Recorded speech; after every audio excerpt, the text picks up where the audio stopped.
Hi Emma, the stream is now live. Lovely, thank you very much. Good evening, and I'd like to please welcome you to this meeting of the Planning Committee on Tuesday, the 18th of August 2020. Before we commence with the proceedings for this evening, I can confirm that the Council has adopted some basic etiquette rules for its remote meetings, and for ease of reference, these are as follows.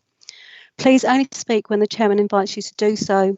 Members, please let the Chairman know that you wish to speak through the chat function. The Chairman will introduce speakers in the order that they request to speak, unless there is a point of order at which we will give way. Please minimise all distractions while you are in the meeting. Members are asked to mute your microphones when not speaking, and to consider turning off your video if there is interference on your audio feed. Please bear in mind that there may be a small lag between you speaking and other attendees hearing you. Presentation and images will be visible on the screen, but please indicate via the chat function if you have problems viewing these. If you are referring to an office report, please quote the page number and the paragraph number for ease of reference for your colleagues. There is no private business for tonight's meeting. However, please can I remind members it is their responsibility to ensure that their venue and connection is private. If you lose connection at any point and are unable to rejoin the meeting, please can you contact the meeting facilitator. Please only use the chat function for the purpose prescribed for requesting to speak or a point of order. The chat function is subject to the access to information regimes such as FOI, EIR, and is also subject to data protection, rules of defamation, and the Council's Code of Conduct. To assist with managing this agenda, in the chat functions, there will be place markers indicating what item of business the committee is attending to. I can confirm that the meeting is quorate and all the required members are in attendance. For this evening, the Planning Committee consists of the following members. The Chairman is Mrs Wendy Scattergood, the Vice Chairman is Mrs Iona Parker. The remainder of the committee are Councillor James Abbott, Councillor Tom Cunningham, Councillor Patrick Horner, Councillor Hilton Johnson, Councillor David Mann, Councillor Andy Mundy, Councillor Mrs Gabrielle Spray, Councillor Unsworth. We have apologies from Councillor Franklin Ritchie and Councillor Justin Wrench, and we are waiting for Councillor Bowers to join us. The officers for this meeting are Chris Padgey, Planning Development Manager, Matthew Wild, Senior Planner, and Alison Rugg, Principal Planner.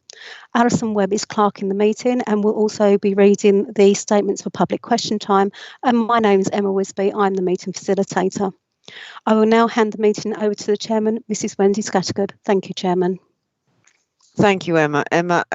Councillor Bowers has just joined the meeting. Would you like to check his connection before I proceed, please? I would, thank you very much, Chairman. Councillor Bowers, could you please test your microphone and switch on your camera so we can see you and ensure that we've got connectivity? Yes, my camera should be on, Emma. I'm here, if you can hear me. I can certainly hear you. Yes, you are there now. That's lovely. Thank you very much. Thank you, Councillor Bowers, for confirming that. That's great. Members, you are all quorum and can proceed. Thank you, Chairman. Thank you, Emma. Good evening, everyone, and welcome also to those people watching on the YouTube. I'm Councillor Wendy Scattergood, Chairman of the Planning Committee, and will be chairing this meeting this evening. Members, obviously you all know that I cannot see you, so if you do want to speak, please let me know via the chat function. And during this meeting, silence will be taken as assent during votes. I will now move on to the commencement of the business. And the first item is apologies for absence. I have apologies for absence from Councillors Wrench and Ritchie, and everyone else is present. Item 2, declarations of interest. Does any member wish to declare the existence and nature of any disclosable pecuniary interest, other pecuniary interest or non-pecuniary interest relating to items on the agenda having regard to the Code of Conduct from members? Councillor Cunningham, I believe you have. Thank you, Madam Chairman. I would like to make two declarations of interest, please. A non-pecuniary interest on item 5A relating to Earl's Cone. The applicant is known to me. The applicant has been in contact with me and made a direct representation by email. I have not responded to the applicant and certainly have not commented on the site-specific application or anything or any wider conversation regarding allocation of employment land in the district of Braintree. Therefore, Madam Chairman, I shall remain in the meeting, participate in the debate and vote. And I would like to declare an enhanced non-pecuniary interest on items 5, F and G, the advertising hoardings at Horizon 120, consistent with previous declarations as chairman of the Horizon 120 reference group, cabinet member for economic development, and have actively spoken in support of the Horizon 120. Therefore, Madam Chairman, with your permission, I will take my leave at that item agenda. Thank you. Thank you, Councillor. I'm afraid my chat function system is skipping around the place. I do believe I have Councillor Abbott next, but forgive me if someone else signed in before him. Councillor Abbott. Thank you, Madam Chairman. I'd like to declare an interest in item 5B, the Turling application. I represent Turling at county level, and I've had a number of representations from residents and the parish council about this application, but I haven't expressed a view and I wasn't present when the matter was discussed at Turling Parish Council. My second interest is similar to Councillor Cunningham's, but I don't believe it would necessitate me leaving, and that's on Part B, the two Horizon 120 applications, as I'm an ordinary member of the reference group. Thank you, Councillor. Councillor Bowers. Thank you, Madam Chairman. I'd just like to declare an interest in item 1802263 FUL, just because I know of the applicant through the Braintree Conservative Association, but haven't met with him, and at no point have I discussed this application. I have received an email, the same as Councillor Cunningham, which all I've done is acknowledged, but I will remain in the meeting and vote. Thank you. Thank you. Councillor Mrs. Spray. Thank you, Madam Chairman. I will declare an NPI in item 5A, 1802263 full, which is the Earls Cone Airfield application. The applicant, Malcolm Hobbs, is known to me through the Braintree Conservative Association. I have met him on a number of occasions. I also conducted a site visit last week because the application has changed substantially from the original one last year, but I have not expressed an opinion on whether I support or object to the application, so I will remain and vote. Thank you. Thank you, Councillor. Councillor Unsworth. Likewise with application 1802263 full. I think, like most of us, I've had an email. I've informed him that I'm on the planning committee and I'm not engaged, and as a result will remain in the meeting and vote. Thank you, Councillor. Councillor Mann. Thank you, Chair. I too are a member of the Horizon 120 group, but will stay and vote. Thank you, Councillor. Councillor Bowers just wants to make it clear he was confirming the interest. The interest he confirmed was an NPI. I need also to declare an interest in the item Earls Cone, as I also know the applicant, but I haven't discussed the application with him in any way. I don't think there's anyone else. That brings us to the end of declarations. Does anyone else have an interest? No. That brings us on to item 3, the minutes. I have the minutes of the 4th of August. Does anyone wish to make any comments on these minutes? If not, does someone wish to move the minutes for me, please? I'll move, Chair. Councillor Mrs. Spray. Thank you, Councillor Mrs. Spray. Just find a seconder. Councillor I'll Mann. second Thank you, Councillor Mann. I'm going to look for silence. All those in favour? Thank you, members. Those minutes have been agreed. Item 4, public question time. We have no general questions from the public this evening. We now come on to the applications, planning applications, item 5. We have 4 items in Part B, 2 of which are applications by Braintree District Council, which we will have to discuss, but we could en bloc, if we so wished, item D and item E. Does anyone wish to move that we move those two items, or either item, I should say? Happy to move both, Chair. Thank you, Councillor. Does that find a seconder? Yes, Chairman, happy to second. Thank you very much. I think I have to go to a vote on this and not just silence, so I'll just bear with me.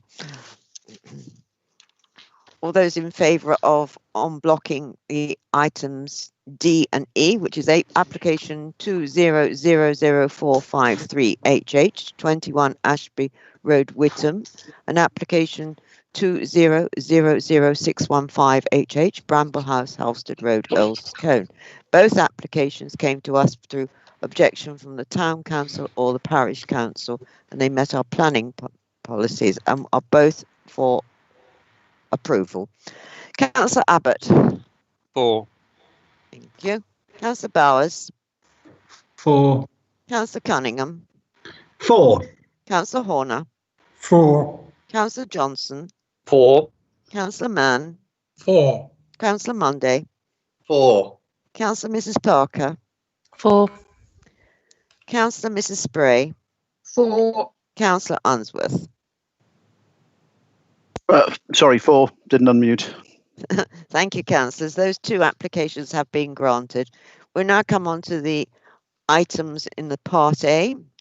And the first application in Part A is application 1802263 full Land at Earls Cone Industrial Park, the airfield Earls Cone. We do have a statement on this application, and the statement is from Mr. Malcolm Hobbs, who is the applicant, and the statement will be read by Alison. Alison, are you there? Yes, thank you, Madam Chairman. Thank you very much. Thank you. Good evening, ladies and gentlemen. My name is Malcolm Hobbs, and I am the manager and part owner of Earls Cone Business Park and the wider airfield. My family has spent over 50 years turning a derelict World War II airfield into an estate that now employs over 1,500 people in a wide variety of jobs and in many different sectors of industry. On site, there is the large golf and country club called the Essex, which provides facilities for many different sports and has over 2,000 members. The Essex is currently undergoing a £1.5 million refurbishment. This is important background as it shows the success of the location in attracting both businesses and people for leisure activities. With regards to this application, the one thing lacking on the park, and indeed in the wider district, is a modern office facility to support the small and growing businesses that need flexible but professional premises to operate from. Your officers have acknowledged this in their report, stating that the proposed office space is a perfect fit for the micro businesses that make up nearly 90% of the total business space within the district, which currently has a lack of grow-on office space. This means that businesses either do not grow in order to remain within their manageable spaces or leave the district to grow, which also represents a significant barrier to attracting businesses from outside the area to locate to the district. A serviced office in this location would provide a place for many small businesses to base themselves, rather than travelling out of the district to find premises. If you consider the number of new homes being built now and over the next 10 to 15 years, then anyone can see that small offices with flexible leases is clearly the way to help existing and future businesses grow. It is clear that Braintree District Council are creating the right conditions for the local economy by trying to help and assist businesses as we look to recover from COVID-19, with one such example being the adoption of the local development order for the Horizon 120 Business and Innovation Park. We are seeking to provide another example of trying to do right for the district. Whilst this site is technically within the countryside, its location is unique as it is located within close proximity to the existing business park and its extensive facilities, and there is further business land beyond the airfield adjacent to this site. As set out by your officers, whilst a departure from your development plan, The economic benefits of our proposals are significant and include the creation of up to 250 new jobs within the district, but also benefits for local traders who will see an increased footfall in passing trade. It has been over 2 years since I began work on this application, and following extensive discussions with your officers, which have resulted in amendments to the design of the building and its commercial offer, we firmly believe that the proposals present the opportunity to provide a high-quality, pleasant working environment to support local businesses. This includes the provision of significant tree planting and landscaping within the site, which will help us achieve biodiversity net gain. My agents have reviewed the proposed conditions and feel that, subject to a few revisions that they have expressed to your officers, these are appropriate to secure a successful development. My one concern is in respect of the request for me to make a contribution towards off-site formal sports provision. My agents have expressed to your officers that this is simply not necessary, as the wider park offers a full range of recreation and open space opportunities which are easily accessible for future employees at discounted rates. I ask that members take this into consideration and waive this contribution. As an alternative and of more value to the local community is the opportunity to provide a cycle path that will connect Earlscone and Coggeshall. Following discussions with the Parish Council and Marks Hall Estate, I would be willing to upgrade the part of the route that runs through my land and make a further contribution to Marks Hall Estate to help them construct the route through their land. This cycle path would not only encourage safe and sustainable travel between the villages, but would also encourage future employees to cycle.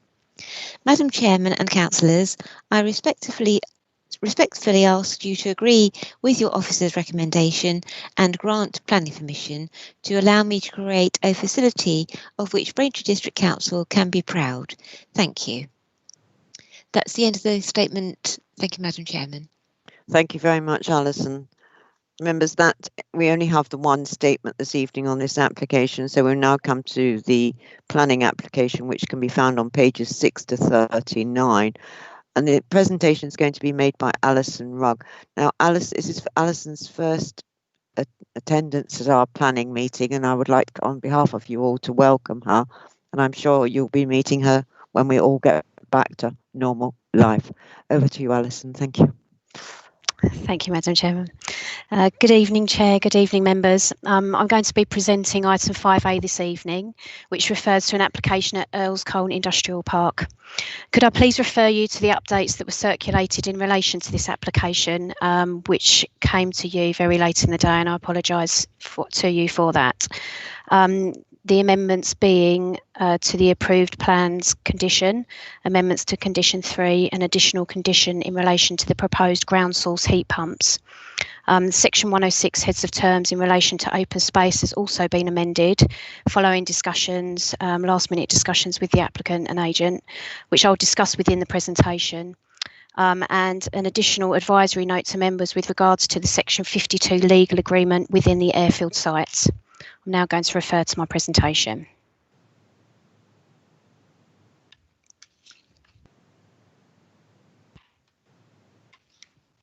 You see that? The application I put before you this evening is for the construction of a 2-storey office building with ancillary cafe at ground floor level with associated access, parking and landscaping and open space at land at Earlscone Industrial Park. In terms of the location of the site, Earlscone Business Park is located approximately 1 mile to the south of Earlscone Village and 2 miles to the north of Coggeshall. Earlscone and Coggeshall are listed as key service villages within the council's settlement hierarchy. The existing business park covers an area of 23.9 hectares.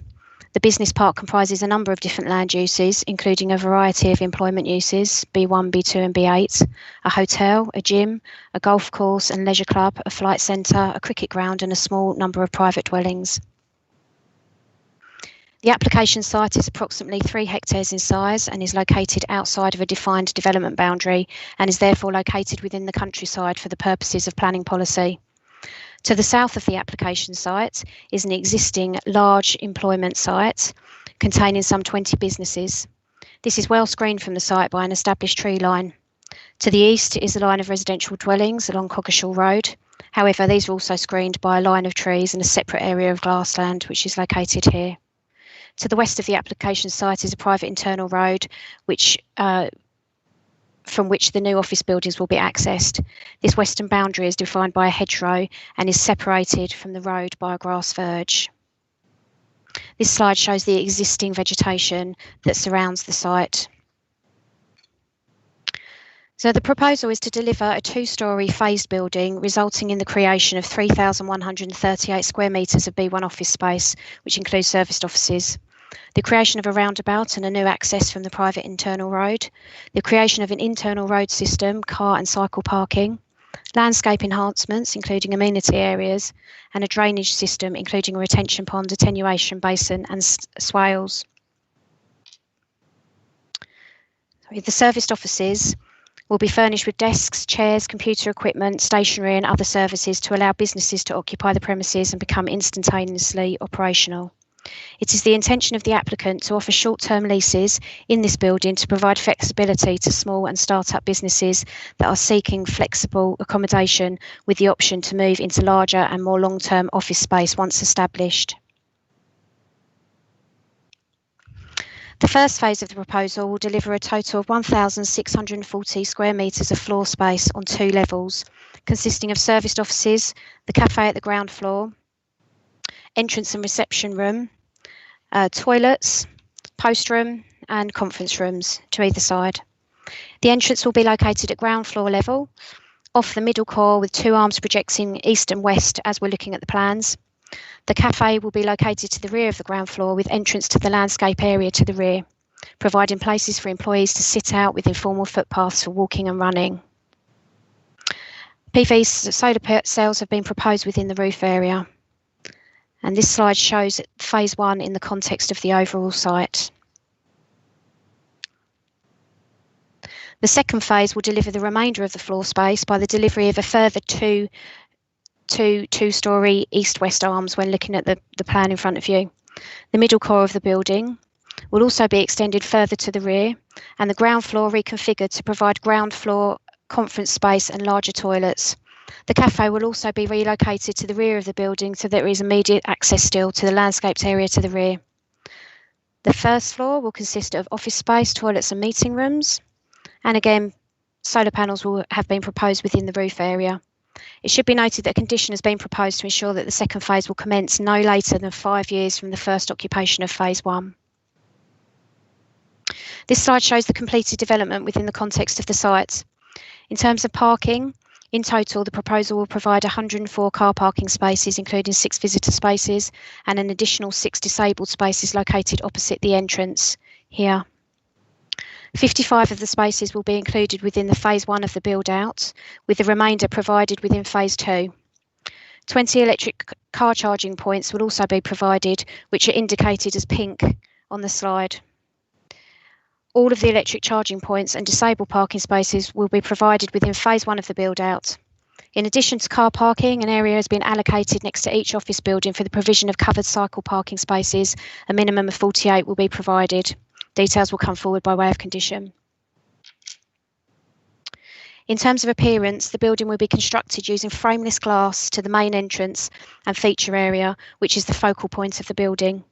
The wings of the building are constructed using aluminium frame windows with mullions at regular centres to allow maximum flexibility to provide partitions for each office, with partitions that only meet the mullions and not the glazing, so that the external appearance stays attractive. The building will be clad in 2 tones of silver composite panels, which have been agreed with officers, and the external stairwells located at the end of each wing will be enclosed by galvanised steel mesh. This will allow for light to penetrate internally, whilst allowing the stairwell to remain free from the elements. This is the front and the rear elevation for phase 2. The landscape master plan submitted with the application outlines the additional hard and soft landscaping proposed. The proposal includes large grassed areas totalling 2.06 hectares, which is nearly 70% of the whole site. 2 permeable block paving parking areas will be located to the east and the west of the site, with natural charcoal blocks to delineate parking spaces. Soft landscaping includes ornamental shrub planting, native tree and hedge planting throughout the site, and a large pond with water fountain is located to the front of the site within the entrance approach. 2 proposed swales are located to the west of the site entrance. And this is the hard landscaping and soft landscaping for phase 2 of the development that will come forward. To the rear of the building, 9 meeting pods have been proposed within the landscape setting. These are large glazed circular pods which will provide outdoor meeting areas to allow companies who reside within the building to host meetings, lunch or team building exercises.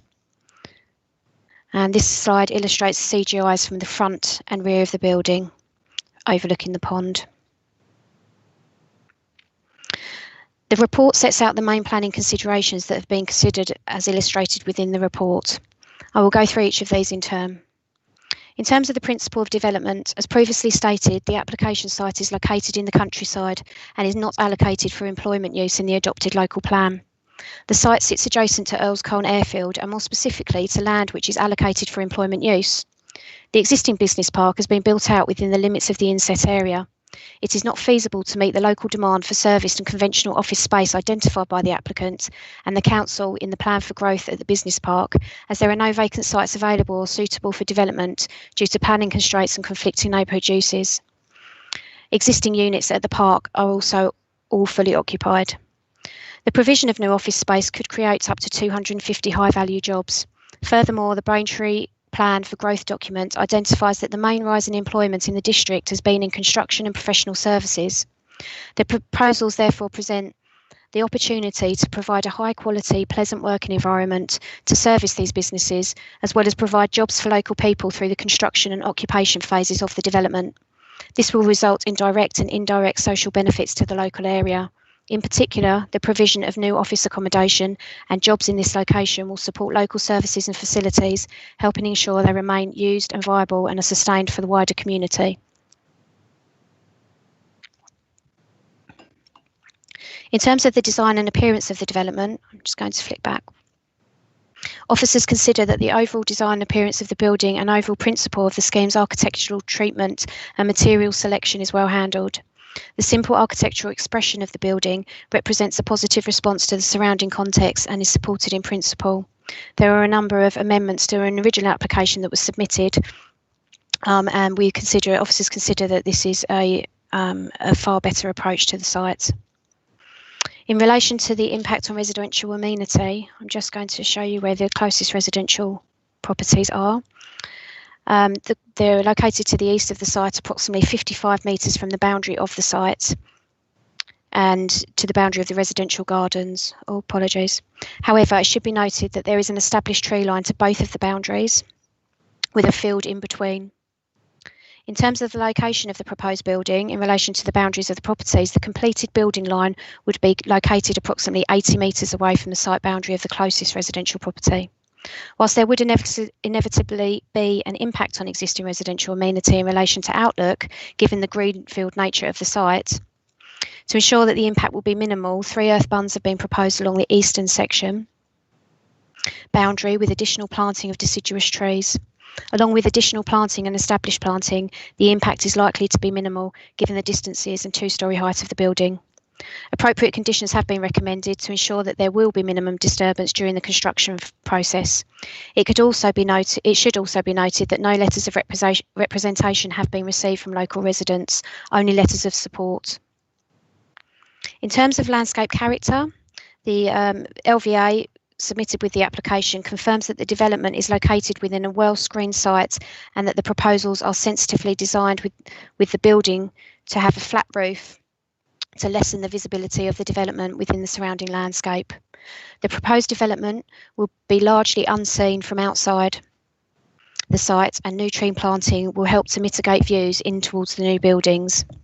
In the wider context, the building will have a negligible impact on surrounding landscape character, as it will only be partially visible from long distances. The existing structure of tree belts and semi-early mature are estimated to have a lifespan of at least 20 years. These tree belts and the hedgerows will remain, except where the new entrance is proposed, and the roof lines of the proposed buildings will be seen just intermittently above the existing tree line. In conclusion, the proposed development will not have any significant impact on the surrounding landscape. Overall, subject to the imposition of conditions requiring compliance of the site-wide lighting strategy, details of tree management, submission of landscape environmental management plans and other landscape details coming forward, it's not considered that there are any grounds to recommend refusal of the planning permission in relation to the ecological impact of the proposal. The proposed soft and hard landscaping is of high quality and is well considered. It would create distinct usable open space whilst enhancing the overall architectural setting of the site. The proposed landscaping would have no detrimental impact on existing ecology, but seeks to enhance and increase biodiversity, providing an overall net gain, and is therefore supported in principle. In terms of highways, the transport assessment has been assessed by Essex County Council highways officers who raised no objection to the details subject to the submission of a travel plan and monitoring fee to be secured by Section 106, which is a recommendation of this application. ECC Highways also confirmed that they are content that there will be minimal impact on the existing footpath 43. I'll just show you where that runs. The existing footpath 43 runs down here. And the proposal would not be detrimental in terms of the public's ability to continue to use the footpath safely, and therefore from a highway and transportation perspective, the impact of the proposal is acceptable to the Highway Authority. In terms of sustainability, the proposal has been designed to minimise heat loss through glazed surfacing. The orientation of the building is designed that the largest glazed areas are facing east and west, as well as increasing natural light and warmth within winter. Solar heating in summer will be reduced by the proposed louvers above the office windows. The applicant proposes to use ground source heat pumps to provide the heat for the building and provide cooling in the summer months. PV solar panels are also proposed on the roof above the office wings. They will help to provide sustainable energy for the proposal. Appropriate conditions have been recommended to ensure these proposals come forward, along with an additional condition which was included within the update this afternoon for details of feasibility and deliverability of the ground source heat pumps. In conclusion, the proposal would result in some adverse impacts, namely the development of the unallocated sites in both the adopted and draft development plan within an area designated as countryside, and would result in a small area of hedgerow being removed and some increase in traffic on the local highway network. Notwithstanding, it is acknowledged that the application site is located in close proximity to the other employment uses on the business park on allocated sites for such uses. Impacts in terms of hedgerow removal and traffic generation can also be mitigated. The benefits of the proposal are clear, with the creation of a significant number of jobs post-completion of the development, but also some job creation during the construction of the development, which cumulatively would stimulate the local and wider economy with associated benefits. The benefits from the creation of a significant number of jobs is afforded significant weight in this case. There are no objections to the proposals from any statutory consultees or neighbours, and officers consider that the application site could accommodate the proposed development in a sustainable manner with a high quality design and layout. The proposals would also incorporate renewables and achieve an overall net gain in biodiversity on the application site. As such, it is considered that the adverse impacts would not significantly and demonstrably outweigh the benefits when assessed against the policies of the framework taken as a whole. It is therefore recommended that this application be approved. As mentioned at the start of my presentation, the nature of the open space contribution has changed. The original Section 106 open space contribution stated within the report a contribution of £56,032, but this was based on the original planning application submission, which provided an estimated 450 employees. The revised details reduced the number of employees to an estimated 250, and therefore the open space contribution has reduced to £35,020. Following recent discussions with the applicant and members, the applicant has proposed to undertake the construction of a fenced 5.5 metre wide two-way cycle leisure route on land within his control. You can see this indicated on the screen, indicated in red from A to B. For a distance, the distance measures 500 metres that ties into the recently approved Marks Hall cycle route, which was approved yesterday, with future connection to the Coggeshall to Earls Colne cycle route. The applicant has stated that to provide the cycle path within his land ownership, it will cost in the region of £17,500 for this stretch here. and therefore a contribution of £17,520 has been sought for the provision of improvement of a proposed new cycle route between the villages of Earlscone and Coggeshall. The council is supportive of, the officers are supportive of this approach. In terms of the recommendation, I'm asking you to approve the application subject to the applicant entering into a suitable legal agreement pursuant to Section 106 of the Town and Country Planning Act. This includes a travel plan and monitoring fee and the provision of the updated Section 106 heads of terms for the cycle route as mentioned in my presentation. Thank you. Thank you, Alison. Thank you very much indeed. It's very detailed and very, very interesting. First person that wishes to speak is Councillor Mrs. Gabrielle Spray. Councillor Mrs. Spray. Oh, she's left again. Chairman, it appears that Mrs. Spray is having connections. She's had to join the meeting several times. Could I ask that you take the next speaker, which is listed for Councillor Unsworth, please? Yes, Councillor Unsworth, I'll come to you first while we wait for Councillor Mrs. Spray to get reconnected. Thank you. It's actually Councillor Abbott's before me, if that makes any difference. He's just ahead of me on minutes, but I'm happy to swap with him if he's okay with him.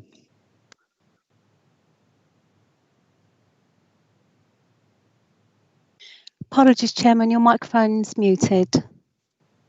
Councillor Unsworth, I've got you down before Councillor Abbott, so that's how I'm taking it. Thank you very much. Yeah, first of all, I really support this. I think it's a fantastic application. I'm really pleased to see the cycle route and the sustainable elements on it, the solar power, solar panel and that sort of thing, and the link to cycle routes. I'd just like to see it being extended a little bit more on the grey water recovery, to see something along those lines, so we could use that. The only question I've got for officers is we've got a lot of provision for cycling, but there doesn't seem to be any provision for cycle changing or showering on site. And I know that cyclists in the winter tend to get quite, wet and damp. And I'm just wondering if there's any provision for that. Thank you. I've absolutely lost everything. I can't see anyone. Can't see anything. Can you hear me? Chairman, you are still in the meeting. Members, could you just mind pausing for one moment? I can see that Mrs. Spray has joined the meeting back. So if you can just bear with one moment, if we can just pause proceedings, I'll just need to check with the chairman. So please bear with us for one moment, please. I've got a pretty picture. Sorry. Nothing else. I can hear you. Yes, but I can't see anything, or I can't see chat for lines. Sorry.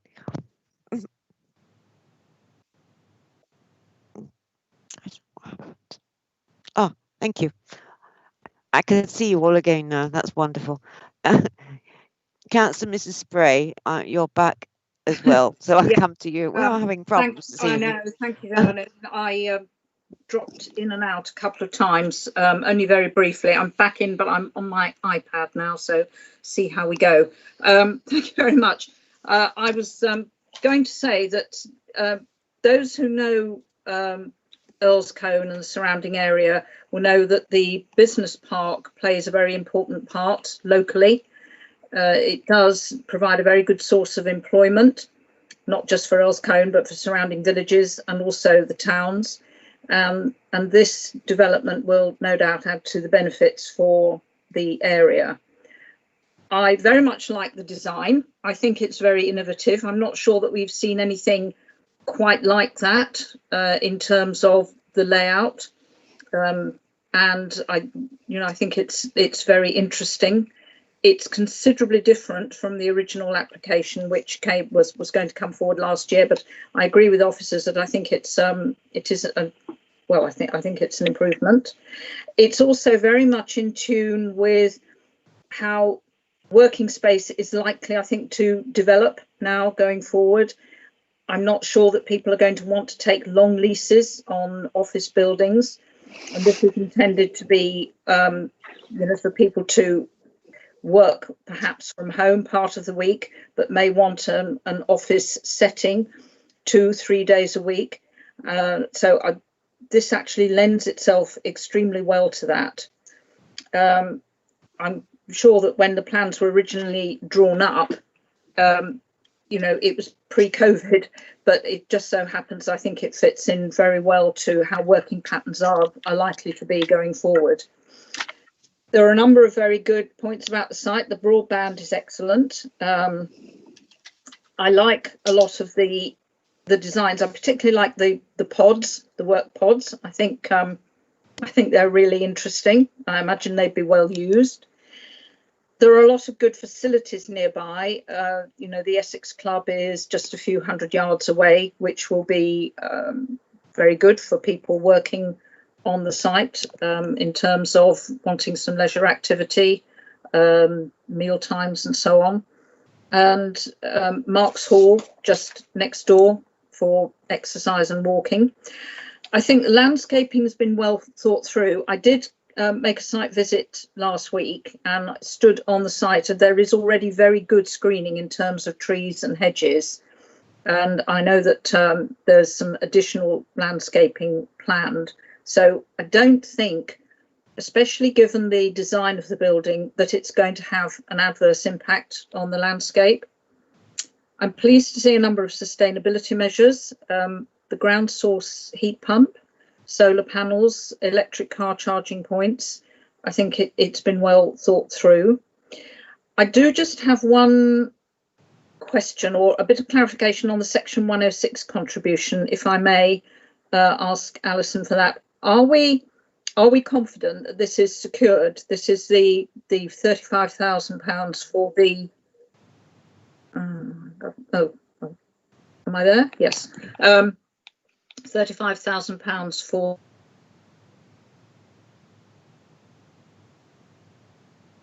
Chairman, with regret, it looks like Mrs. Spray has lost her link for this meeting. I'm sure Mrs. Spray will endeavour to rejoin us as quickly as she can.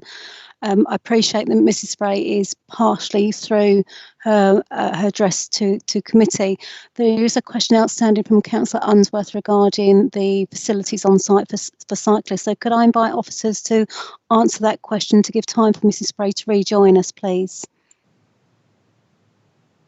Councillor Unsworth, thank you for the question. There will be shower provision located within the toilets for cyclists.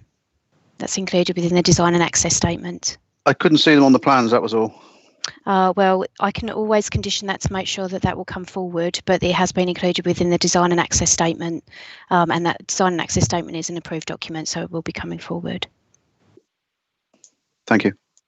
Thank you, Alison, for answering that. I think Councillor Mrs. Spray was just checking whether the £35,020 was definitely secured. Yes, the £35,020 was secured this afternoon by the applicant, but the £35,000 will not be the financial contribution that will be made. £17,500 will be allocated to the provision within the applicant's site to provide the cycle route, and there will be a financial contribution which will be paid to Braintree District Council for the cycle route from Earls Colne to Coggeshall when those works come forward. So we'll essentially, the contribution does total £30,520, but the financial contribution will be £17,520. Thank you for responding. Councillor Mrs. Spray, I see you're back in. Was that the question you were asking? Oh, you've gone again. Councillor Abbott, I'll come to you while we wait for Councillor Mrs. Spray to return to the meeting. Thank you very much, Madam Chairman. Yeah, very detailed presentation by the officer, and I spent some time this afternoon looking at the documents on the file as well. It's unusual that we have so many sustainability features come forward on a site, almost a full house actually, which is so I can't say anything other than that's a very positive thing. Obviously it is. However, I very much believe in the planning process, and this is both an unallocated site and not even a draft allocated site. It was never intended to be in, it's not in the current local plan, and it wasn't intended to be in the next local plan either. And so therefore, I fear, again, we're making a decision based on an individual circumstance. I wouldn't use the phrase ad hoc, it's not that strong, but we're not being plan-led when we should be being plan-led. I just make that point because I think it is quite fundamental, that because this is in the countryside. However, I could be persuaded, and there's a couple of more points I'd like to ask the officer, please. One is, I didn't have time to look at all the landscaping details. Are we looking at grassed areas which are going to be close mown, or are we going to have some areas for very strong biodiversity gain, which would be wildflower meadow areas, which is something we do need to have a lot more of in the UK to replace the wildflowers we've lost. And the second thing is the lighting details were very good indeed. However, huge gaping hole in them, in that we're looking at a building which is largely glazed, and there's no indication at all as to how that's going to be controlled. So in other words, you could have the best quality downward shielded low color temperature lighting, and that's what it appears to be in the car park and road areas. But if you've got a building in the countryside glazed with enormous amounts of light pouring out of it at night, that would completely negate those benefits. So my two questions to officers are wildflowers and what can we do to control light coming from the building itself? Thank you, Madam Chairman. Thank you, Councillor. Can I go to Alison and ask her, can you respond to those two questions, please? Thank you, Councillor Abbott. In terms of the landscaping details, there will be a selection of, as I understand it, mown grass, because for outdoor space recreational purposes. However, there are further landscaping details to come forward by way of condition. If this was a concern, then we could make sure that is included within the condition. We're not to that level of detail yet, and that hasn't been approved.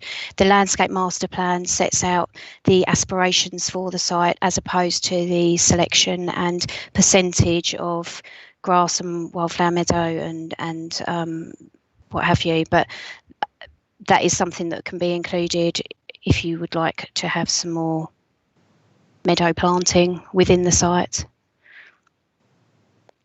Should I answer your question with regards to lighting? Yes, please answer both. Yeah, first question, very good if we can. Second question, yes, sure. Please. In terms of lighting, I understand from the applicant that the offices will shut and all the lighting will go off of an evening. Obviously, this is different in the winter time when it gets dark at 4, so there will be an impact in terms of a very large glazed building. But in terms of the impacts from a night time, if you are kind of going past the 6 p.m. office building, then the offices will be completely turned off. That's what the applicant has advised. Thank you for that, but obviously that's not controllable unless we have a condition, is it?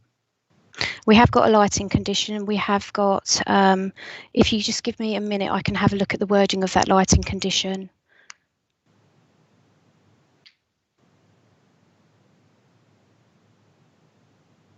What page is it?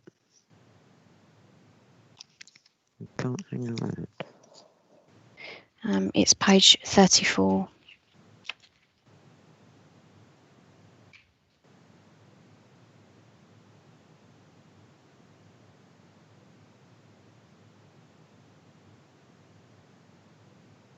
That's external. Mm.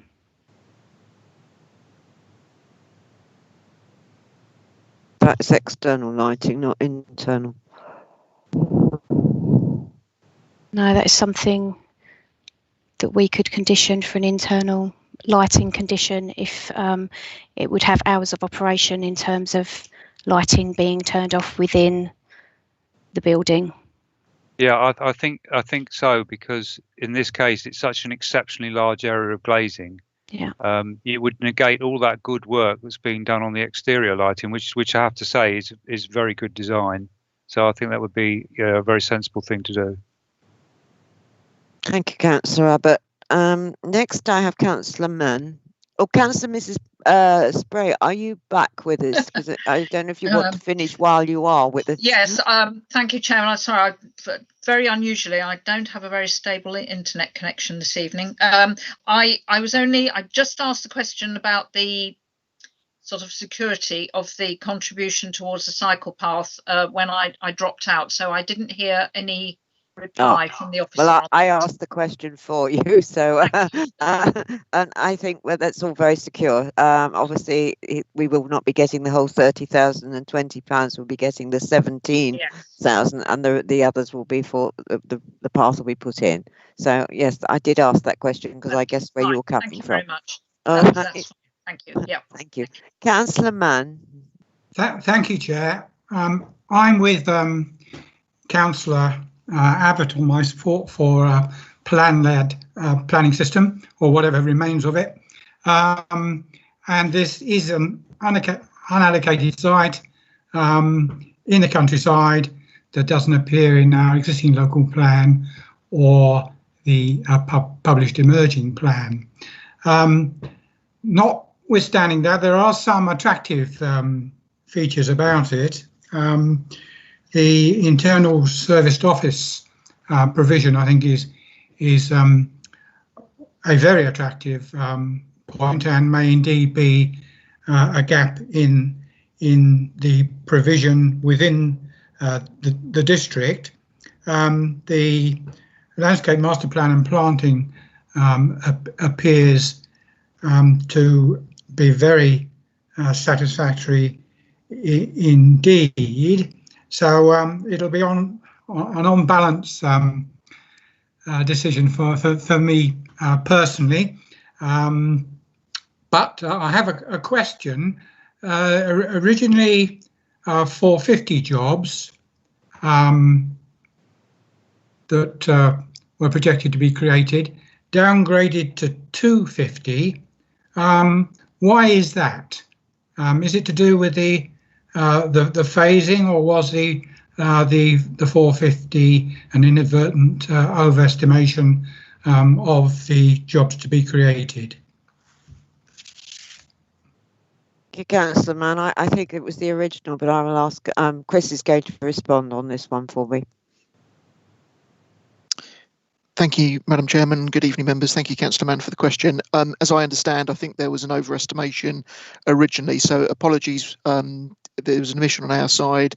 The figure was updated within the report, but obviously the Section 106 contribution, which that figure populates, wasn't updated. So that was an omission on our side to update. But yes, I think as sort of mentioned by the applicant during his statements, the application has gone through a number of iterations. The proposal's been refined and looked at, and the most recent update is considered to be more robust in terms of what the output would be in terms of job creation. And obviously we wanted to ensure the actual figure itself was realistic, bearing in mind obviously your comments and Councillor Abbott's comments around the lack of an actual allocation with the adopted and emerging plan, because obviously the amount, the contribution it will make to employment is obviously a material consideration, and that's essentially one of the big benefits arising from the scheme. So we wanted to be clear on the actual numbers that we were talking about. Obviously there'd be some positive impacts as well in terms of the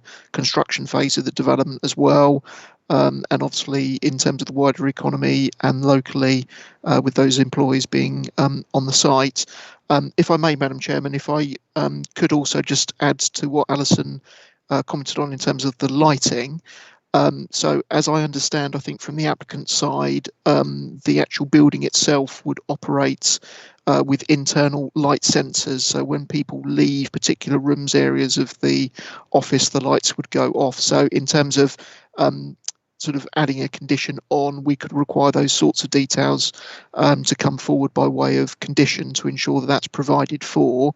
My only other comment, just having dealt with a lot of office proposals previously, is typically what you'll find with these types of buildings is the actual specification of the glazing is pretty robust. So in terms of the glare that comes out from a normal office building, it's very different to what you can maybe experience from a residential property, for instance, which if there's a lot of high level internal light, how that light spill exits the building. So not seeking to diminish the concern that Councillor Abbott has raised, but that may also help to actually mitigate some of the wider impact that's actually being raised here as a concern. But certainly we could either amend condition 18, which is the existing condition on page 34 of the report, in relation to external lighting, or include an additional condition purely in relation to those measures to help control the impacts from the internal lighting arising to the development. And apologies, Madam Chairman, one very last comment just from me, and it is a slightly late thought as well, just in terms of while we're talking about conditions. As members will be aware, the government is about to introduce changes to the use classes order and a new e-use class which incorporates B1A. If members were minded to resolve to grant permission for this development, members may wish to consider an additional condition to control the use of this particular building once constructed, to ensure that it retains its office use as opposed to being potentially able to be changed to more flexible uses in the future. We would need to actually construct the wording of that condition given the changes. This would be the first application where that would be imposed, but just an additional thought from myself, and apologies with the late introduction of that, but that would be my suggestion if members were minded to resolve to grant permission. But hopefully that answers the various questions. Thank you, Madam Chairman. Thank you, Chris. And Councillor Mrs. Parker. Yes, thank you, Madam Chairman. Yes, I think this is a very exciting application for the district, actually. I mean, I do acknowledge the fact that it is within the countryside, technically within the countryside and not within our adopted plan. But as the officer has pointed out in her report, those policies are rather outdated now. And I think we have to look at weighing up the benefits against the harms. And clearly, in my view, the economic benefits are so substantial that they significantly outweigh the harms, in my view. Particularly, I think the fact that this application will provide some much needed office space within the district is greatly to be welcomed, and the fact it will provide service to office space. I won't go into all the other details. The only things that slightly concern me, one is the sort of accessibility of the Earls Court Business Park to the surrounding villages, and particularly to Halstead, actually. And I was actually going to raise the question of a cycle path, so I'm very glad that has actually been thought about in relation to the Section 106. So I'm very pleased to see that. I think that will be great benefit. And I just, if only, I know this is beyond our powers, but if only a bus route could be provided from Halstead to Earlscone to Coggeshall, that would be a huge benefit for people living in Halstead who want to work at the business park. But obviously, that's not something we can condition. The only other thing I just wanted to mention, and I think I've raised this before, actually, with landscaping, could it just confirm whether the management of landscaping will include some reference to watering of trees, because there's no point planting trees and not watering them because they will die, which is probably we've seen lots of trees dying this year. So just a question on that. And finally, in relation to the conditional on the internal lighting, do acknowledge the concerns, but I would not be happy to see a condition that restricted operational hours of this office building. It needs to be, if people need a meeting to take place at 8 p.m. in the evening, well, it needs to take place in the evening, and we shouldn't be restricting those sort of things happening by having a requirement all lights are switched off at 6 o'clock. Thank you very much, Madam Chairman. Thank you, Councillor Mrs. Parker. Councillor Cunningham. Thank you, Madam Chairman. I don't wish to repeat the excellent contributions we've had so far, and I have to say I think I agree with absolutely every one of them. This is an interesting and exciting proposal to bring forward additional office space, not only supporting economic growth, but actually particularly pertinent at this time, supporting economic recovery, and that's to be applauded. I'm absolutely extremely conscious of the matters relating to the local plan, and this is a indicated site, I think it's very important to emphasise that if committee is minded to approve this evening, then obviously that has profound implications on the local plan, on the allocation of employment land, and those considerations must be taken seriously as we look to have an adopted local plan. I just want to emphasise and refocus again, if I may, on the Section 106 agreement, and following on from the question with that Councillor Mrs Spray put forward, and I don't wish to labour the point. Having said that, this is a significant material change in the Section 106 contribution, and this was rather late in the day. I do not criticise officers for that, and I think they've done an extremely good job with the circumstances that they've potentially had to deal with on this. I would just like to reconfirm the matters relating to the £17,500 for the cycleway. I appreciate this is part of a grander strategic plan, which I totally support, the cycleways from Earlscone through to Kelvedon Station, which I understand has significant cross-party and significant cross-agency, not just support, but work underpinning that. Should that ambition not be realised in the fullness of time for whatever reason, that £17,500 does not just disappear into the ether. Am I right in that? Thank you, Councillor. I'll ask Chris to come back on that one for you. Thank you, Councillor Cunningham. So, yep, to be clear on the contribution, what we're talking about is an off-site contribution effectively of the £17,500 for the identified purpose of the upgrade of the wider route, so not just limited to the land within the applicant's control, which is where the other half of the money would be allocated to. So there would be scope to utilise that Section 106 funding, and that's something we specifically sought to agree that flexibility with the applicant to ensure that ahead of term, so that we do have the flexibility that isn't tied to a particular element of the route. But you are right that if, for whatever reason, if there was funding in place for the entirety of the route, if that wider aspiration didn't come forward, as would be the case with any Section 106 obligation, if there is then no need for that financial contribution, we wouldn't then be able to reallocate it. So it would need to be utilised for the purpose that is being identified and negotiated for.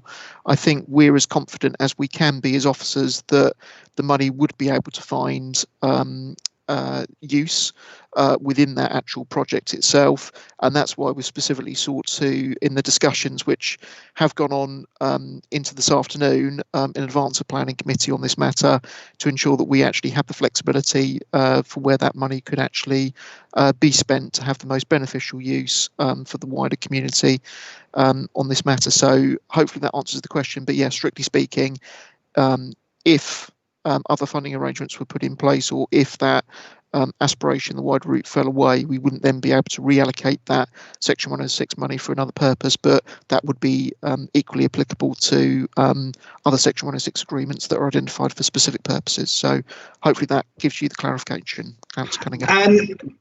Thank you through you, Madam Chair. I'm grateful to Mr. Padgey for that clarification. I appreciate this is a far from ideal situation, but I think it's important that the public watching have demonstrated to them that every opportunity that for applicants to be held accountable for Section 106 commitments. I think it's particularly important that we emphasise that point, seeing as there has been a significant material change in the Section 106 contributions relatively late in the day. Thank you, Councillor. I will let Councillor Abbott come back if it's for something new. Thank you, Madam Chairman. Yes, it is two things, one new, one additional. So I didn't mention the cycleway, and that was remiss of me. And just to say, I think that's very exciting that we're getting a contribution towards cycling route in a rural area. And I agree with what Councillor Cunningham has said about ensuring that happens. And I also hope that we can work cross-party, cross-group, cross-agency to do more and wider in the district, and I believe there would be measures coming forward on that in the not too distant future. On the lighting, I actually agree with Councillor Iona Parker. My request is not to limit necessarily the hours of use. is to ask for conditions to prevent those glazing units becoming sources of very significant sources of light into the countryside. Now, there's all sorts of ways you can do that through using blinds, through where you put the lights within the building, all sorts of ways. And as an example, in response to what Chris Padgey said, getting me Chris and me councillor muzzled up, the little building in Whittam, right next to the River Walk, relatively good lighting design. No one noticed the enormous glazing facing onto the River Walk, which is now the largest single source of light into a bat habitat. So that was very much in my mind when I said this. We need to be able to control it, but that doesn't necessarily mean telling people they've got to leave their offices because a certain time has arrived. And in answer to his question, I would have thought a separate condition is needed because the other conditions and the other plans on the fixed lighting look very good. Thank you, Madam Chairman. Thank you, Councillor Abbott. I think I'm going to move on and see what Councillor Unsworth wants to ask again, and then one final person, Councillor Bowers, and I'll let officers come back. Sorry, thank you, Madam Chairman. Just a point of clarification, really. I've just taken the opportunity to cross-reference the proposed ground floor plan in the recent addendum that was issued today, 3945 PLA 09, with the plans issued, and I can't see any changing facility on those plans. Please could I ask officers to confirm that there are going to be changing facilities for cyclists there as they've stated, because they're not on the plans as per the most recent addendum. Thank you. And I'm going to take Councillor Bowers next, please, and then I'll get officers to come back all in one go because we've spent a lot of time on this application. Thank you, Madam Chairman. First of all, I welcome the employment and the design on this application. I think it's very good. What I'd like to focus on is obviously the applicant had the concern in regards the contribution, the 106 contribution, and obviously as it's been discussed, it has been moved from sports provision to the cycle path. I just want to get some further clarification on this because. My understanding is who is actually responsible for the work that's not actually done on the applicant's site? Who's actually responsible for this work? And have we got guarantees that the 17,520 would be enough to cover that work? So will we get guarantees that work could happen? And also, I'm a little bit confused in regards to the terminology used by the officer and also, Chris, I've got a question for what Chris has just said as well, because earlier on, Alison said that there would be a £17,500 financial contribution. Now, I just want to double check that the 17,520 is still a financial contribution that will be made from the applicant, even though it's at a later date when this work hopefully has been completed. I just want to double check that is the applicant's responsibility to make that contribution afterwards. But also that kind of factors into my other question in making sure we've got clarification that the section 106 on this application will be treated as every other section 106 contribution or agreement is, because from what Chris just said is following on from Councillor Cunningham's point is if the cycle path didn't come to fruition, then the 17,500 about where it would be spent and wouldn't be lost. But then also there is still this £17,520 that is committed to on this application. So I just want to make sure that that's not completely lost. So I just want to get a bit more clarification on the points on this this change in provision basically on the section 106 agreement. Thank you. Thank you, Councillor Bowers. I'm going to get officers to come back on all those 3 points that we've just heard. I don't know which one. Chris Padgey is going to respond to the 3 points. Thank you. Thank you, Madam Chairman. So, yep, just taking each point in turn. So just turning back, I think, to the lighting point from Councillor Abbott, we can introduce an additional condition on for the internal lighting and the measures to be installed to minimise. We'll need to come up with the actual wording, but something along the lines of details seeking to minimise light spillage from the building. So things like the sensors and the position of the internal lights and so forth, and the timers sensors for when rooms become vacant, that the light comes goes off automatically. So we can include that as an additional condition. Councillor Runsworth's point on the changing facilities, as Alison has mentioned, there is a reference within the design and access statement that this was an intention. There are obviously the toilet facilities which are shown on the actual ground floor layout, but if members feel strongly about this, then we could certainly include a condition to require those details to actually come forward for those shower changing facilities within those areas. That would be very easy to accommodate within the actual layout of the building.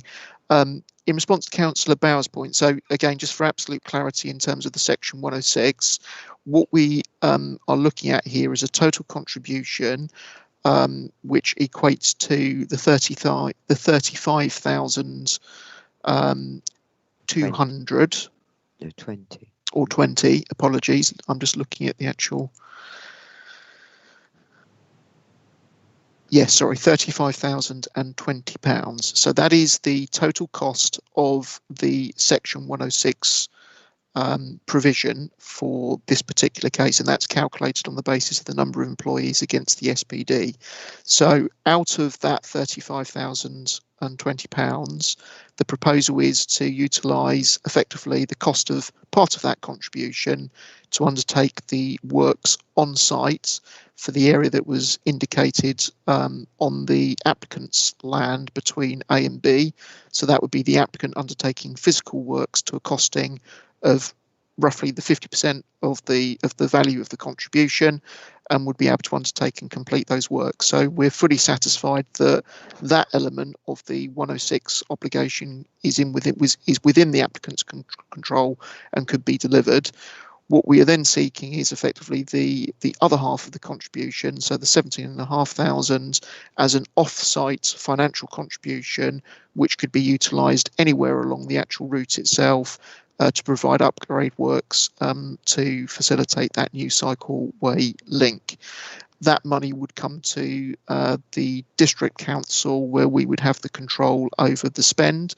So it could be the developer that's looking to implement this more widely, it could be local parish councils, it could be the county council. So in terms of who implements it, the obligation in terms of the implementation is open. The requirement is to ensure that that money is then spent on the upgrading of the works.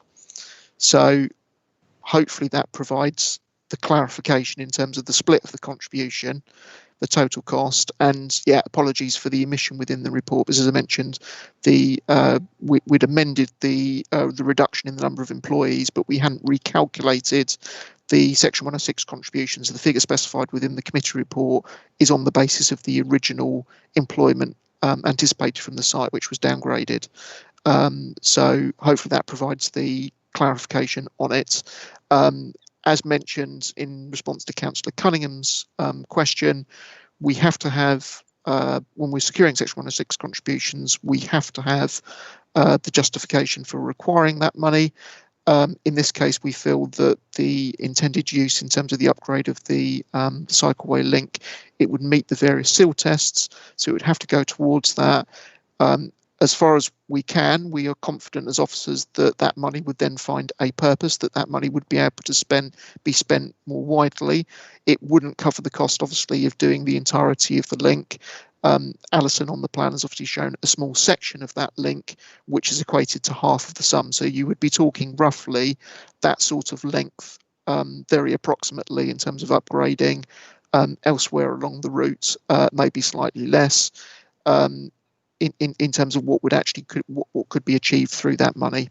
But until we've actually got those details to come forward, we can't really give any further specificity on that. All we can do is ensure that there's the flexibility for that money to go to ensure that those improvement works could come forward somewhere along the route. I hope that answers the question.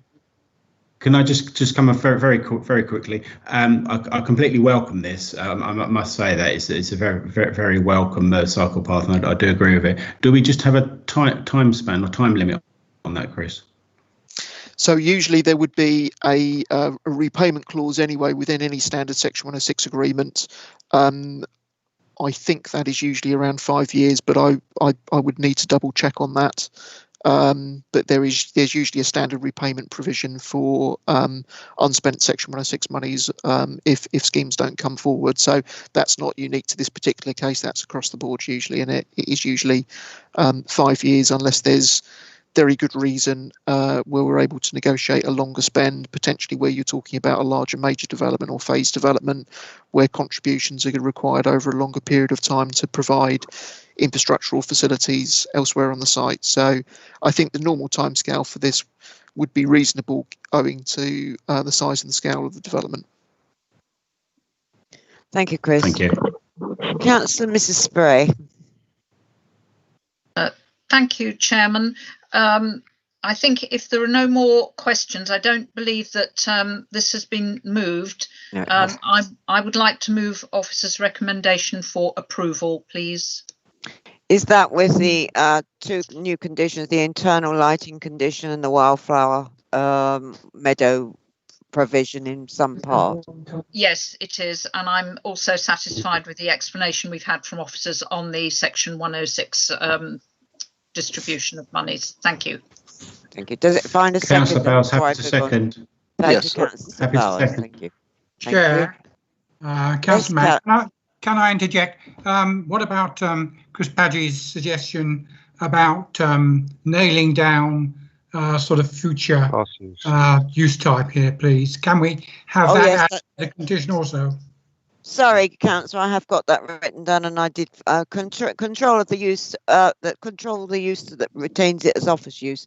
That condition, yes, that we're referring to. Yes, so that's 3 conditions. Yes. Thank you, Councillor. Chris Padgey wants to come back again. Sorry. Apologies, Madam Chairman. Just to be absolutely clear, in terms of the additional conditions, there was the one included within the update report, which was in relation to the details for the ground source heat pumps. Then we've had the additional internal lighting condition, the changing facilities, and then the use.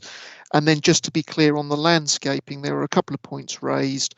One was in relation to the wildflower provision, but Councillor Parker also raised a point about irrigation. So both of those elements could be incorporated within the wording of condition, but just to be, I suppose, from officers' perspective, we just need to be clear in terms of what members would be seeking us to amend to ensure that we get the decision right. So apologies, Madam Chairman, I just wanted to get clarity on that point. Yes. Just mentioning the conditions that have been mentioned since we got the paperwork. Sorry about that. I assumed that they were there and done and dusted. And it has been moved and it has been seconded with all those. Are the mover and the seconder satisfied with all those conditions? Yes, Chairman. Yes, thank you. Yes, Madam Chairman. Thank you. I'm now going to put it to the vote.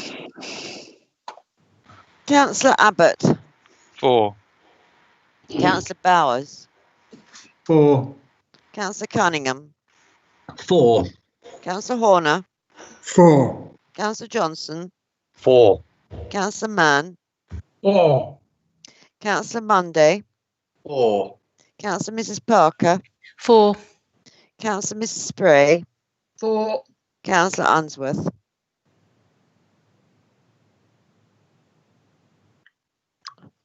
Councillor Unsworth.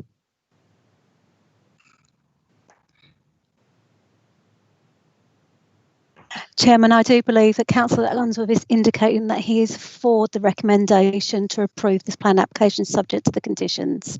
Thank you very much. Members, that has been approved unanimously. Thank you very much indeed. Thank you to Alison for a very detailed application presentation. We now move on to the next application, which is application 20004624, the Lincoln New Road Turling. And we have 4 statements on this application. And the first statement is from Miss Vanessa Dennis and Mr. David Belsham. They are objectors, and the statement is going to be read by Alison. Alison, are you there? Yes, thank you, Madam Chairman. Thank you, Alison. Thank you. This is a statement by Vanessa Dennis and David Belsham of Meriden New Road, Turling. As neighbours who are adversely affected by the proposed development, we were shocked to read the Planning Department's recommendation that this proposal should be approved. We believe that the planning process followed has been procedurally unfair to objectors, and that the report currently before the committee is an incomplete and one-sided assessment of the issues. We are aware that the planning officer has held discussions with the developer in connection with various refinements that have been made to the developer's original proposal. However, at the same time, the officer has declined an invitation to visit the neighbouring properties to assess the development from their perspectives. We believe that this asymmetric approach has resulted in the planning department acting on incomplete information and unintentionally closing its mind to alternative views before considering the objections. The planning department dismisses the objection that there is cramming of the site, even though it is being split into two narrow plots, and the proposed buildings will go to within 1.3 metres of the boundary on either side, with similar spacing between the two new houses. The planning department justifies its conclusion on a misleading observation that properties in New Road are predominantly 4+ bedroom houses in close proximity to their boundaries. In fact, New Road contains a mix of housing types and sizes that have a proportionate appearance relative to their various plot sizes. Basing its conclusion on a misleading observation and allowing an urban level of cramming in a village environment is inconsistent with local planning rules and directly contrary to recent planning decisions on two other houses in New Road. We believe that this amounts to unbalanced decision-making by the planning department. The planning department also dismisses the objection that there is a loss of amenity to Meriden, even though the proposal creates a large and overbearing new building that extends 7 metres down the garden beyond the existing building line that is close to the boundary, that shades Meriden's garden room and patio from the early morning sun, and that overlooks Meriden's garden from a Juliet balcony. The planning department bases its conclusion on various irrelevant measurements between plot 1 windows and the boundary line, while ignoring the substance and detail of the objection, including, for example, the more elevated position of plot 1 and the low elevation of the early morning sun. We believe that a balanced assessment would conclude that there is a loss of amenity to Meriden, and we therefore believe that the planning department is behaving unreasonably in coming to its conclusion. Turling Parish Council has recommended refusal of the application. We would urge the committee to follow this recommendation, or at least to defer a decision until it has received a more complete and balanced assessment of the facts. Thank you. That's the end of this statement. Thank you, Madam Chairman. Thank you, Alison. Now, the next statement is from Mrs. Helen Notman and Mr. Neil Sermon from White Gables, New Road, Turling. Could you read that one for me, please? Yep. Thank you, Madam Chairman. Thank you. We live at White Gables, the neighbouring property to the Lincoln. Having read the committee report, we wish to object to the recommendation for the proposed development to go ahead. We feel the site description is misleading. The plot is indeed extensive in terms of area. However, the plot is an unusual shape and only wide at the very front of the site. The plot narrows significantly as it continues away from the road. We would also contest the view that relatively narrow plots typify the character of New Road. Most houses on the north side of the road are aligned parallel to the road and have generous gardens. There is also a mixture of 2 to 4 bed houses along the north side of the road, with several bungalows or bungalow conversions in an identical style to the Lincoln. No other properties along the street have plots as narrow as those suggested for these 2 new houses, especially taking into consideration the size of the houses. Indeed, other houses' planning applications have been turned down for creating such a terracing effect.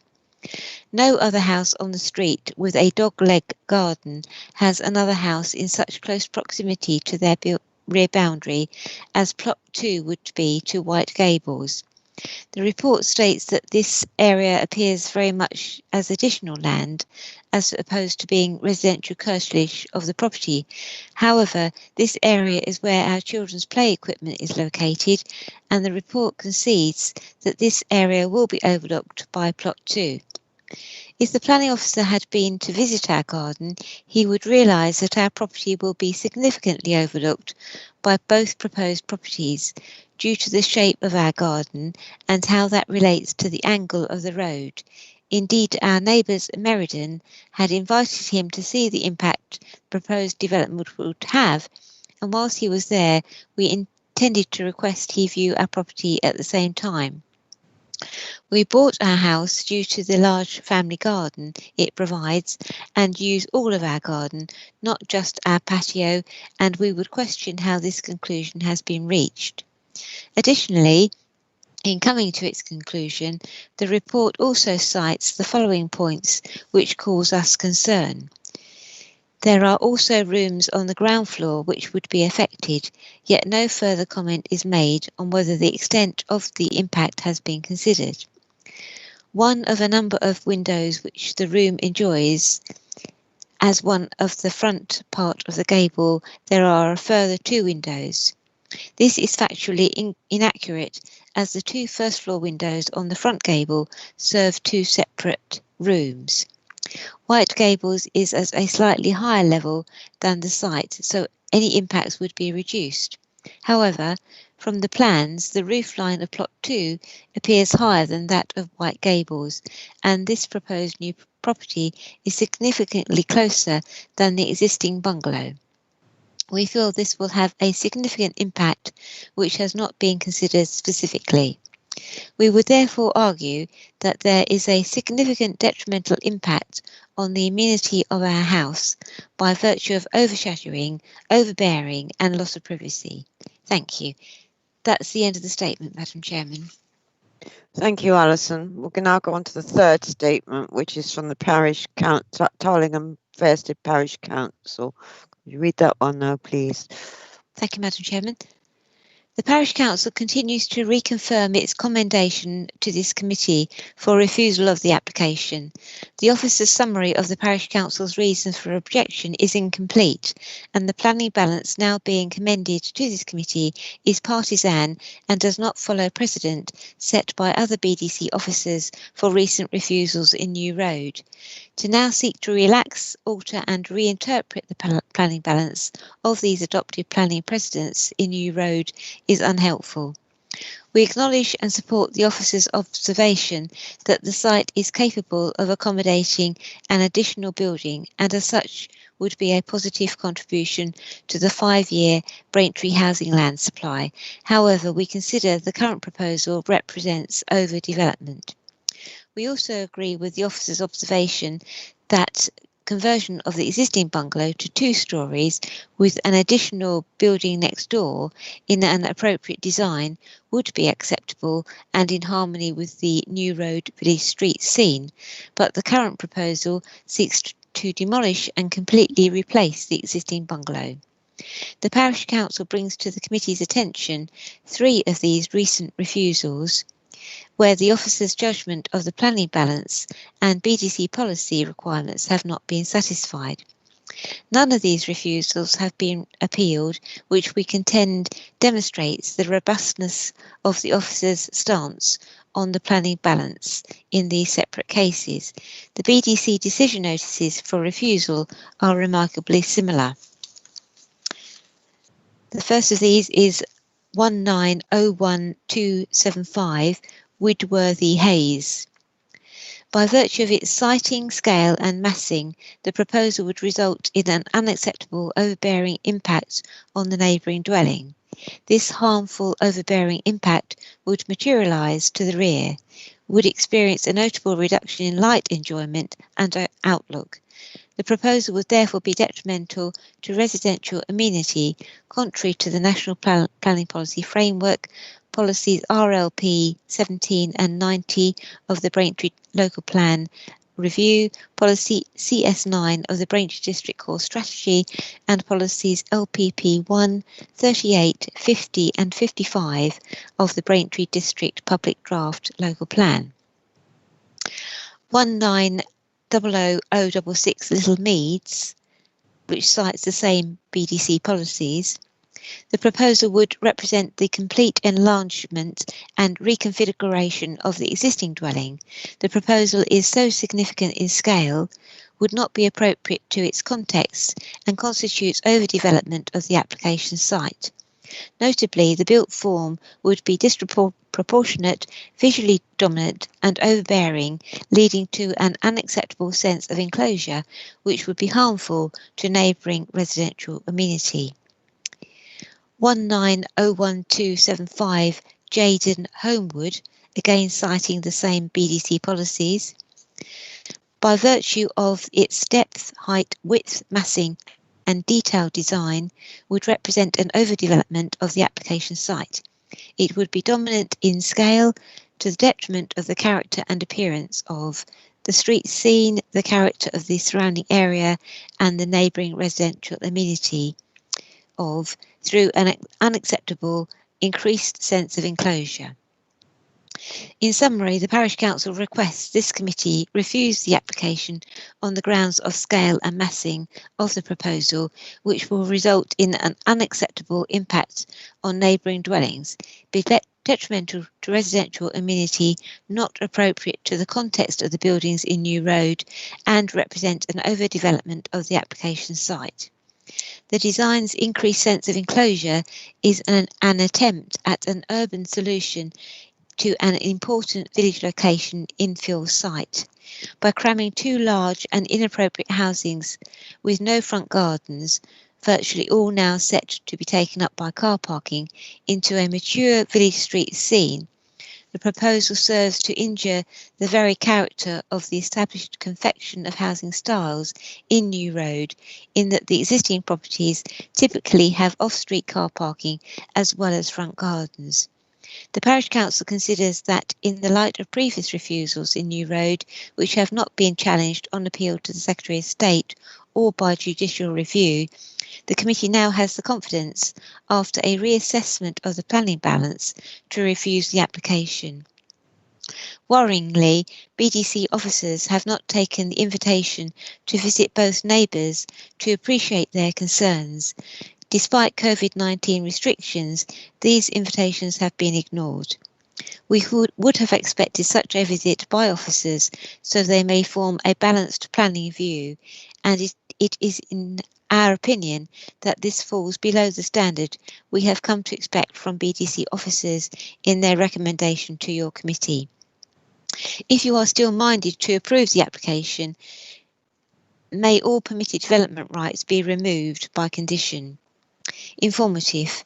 The Parish Council would be prepared to reconsider its stated position if a more modest scheme were to come forward in line with officers' comments in its report before you and advance this moribund site. That's the end of the statement. Thank you, Madam Chairman. Thank you, Alison. I think that was more than 3 minutes, but I think the parishes need to be reminded that it's a 3-minute statement. The final person who wishes to make a statement is Councillor Mrs. Dervish. She's the ward councillor for the area. Thank you, Alison. It's the final one. Thank you, Madam Chairman. Thank you, Madam Chairman and councillors, for taking the time to listen to my statement. I speak on behalf of Turling residents regarding the above planning application. After speaking to a number of residents and taking into account the local area, infrastructure and proposed plans, along with my extensive knowledge of the area, I would like to make a recommendation this application is not approved.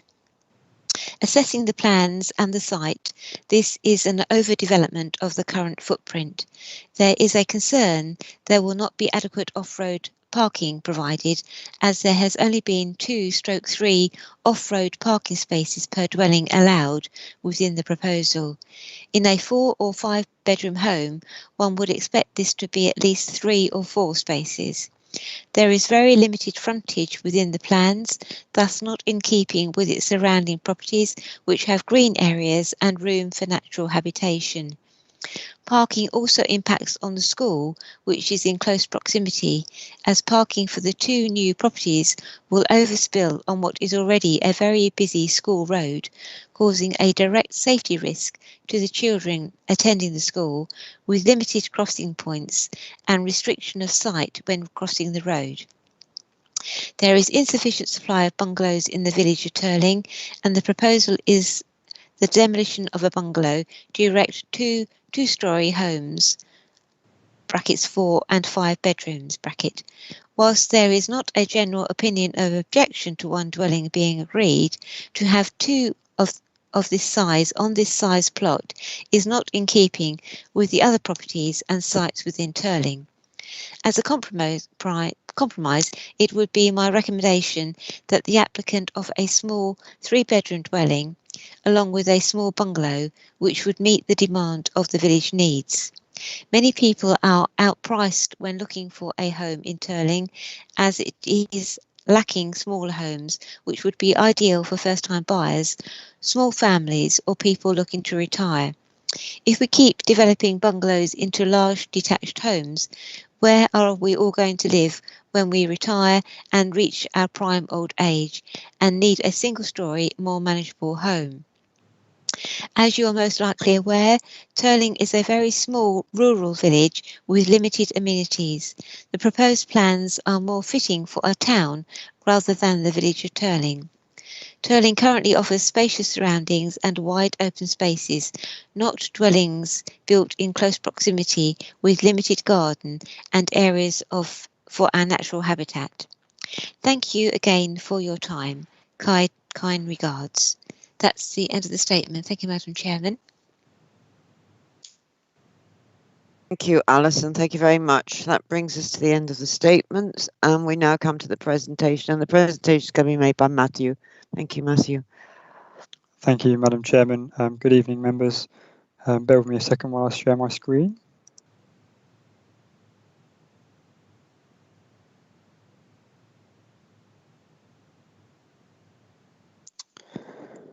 Okay, so as we've quite extensively heard, public question time, the application before you this evening is the demolition of the existing bungalow at the site and the erection of two dwellings, 1 4-bedroom, 1 5-bedroom.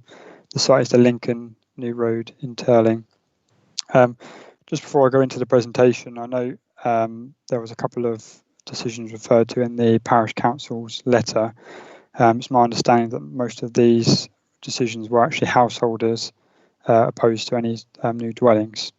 So obviously that is materially different in terms of what we're looking at for this proposal, but just to make members aware of that. Okay, moving on to slide 2. So this is the site location plan. It also does give you an indication of where the two proposed dwellings would be. But you can see the site is on New Road. It's got quite a wide frontage, but it is oddly shaped, and then it does sort of dogleg out as sort of set out. And it does have a long garden here for plot 1. Okay, so the aerial plan gives you an indication of where the existing bungalow is on the site, and obviously gives you a bit more context as to some of the existing vegetation, but also the relationship with plots and other dwellings. As I've said, the site is one of the largest in the area, and I think it's evident looking at this, and certainly from site visit, that the dwellings are other dwellings are in relatively close proximity to their own side plot boundaries. Obviously, some have, or quite a lot have, generous setbacks and some long gardens, but it's that side relationship where some of the properties are closer together. Moving on to the layout plan, slide 4. So this is showing a closer view of the relationship between the proposed dwellings, plots 1 and 2, and the neighbouring properties, Meriden over here and White Gables over here. So these outshots here, monopitch outshots, are single storey, and the main core here is 2-storey. the dwellings in officer's view are sited a sufficient distance away from neighbouring properties and each other, not to appear crammed. Appreciate that it is, tighter than perhaps would be ideal. Still, we feel there'd be enough space to reflect the character of the street scene, insofar as this development and how that relates. The garden spaces are in excess of 100 square metres. Obviously, plot 1 has got the biggest garden by some distance, but plot 2 does still have a garden area in excess of 100 square metres. There is a setback from the road as well, with 2 parking spaces each in accordance with the standard. Obviously, that's consistent with the other properties on the road, as we've just seen. So, given the scale and form of the development, we officers have considered that there would not be a detrimental impact on their amenity. Now, there was mention in public question time that there wasn't a balanced assessment undertaken, or that there was no acknowledgement of impacts, neighbouring impacts.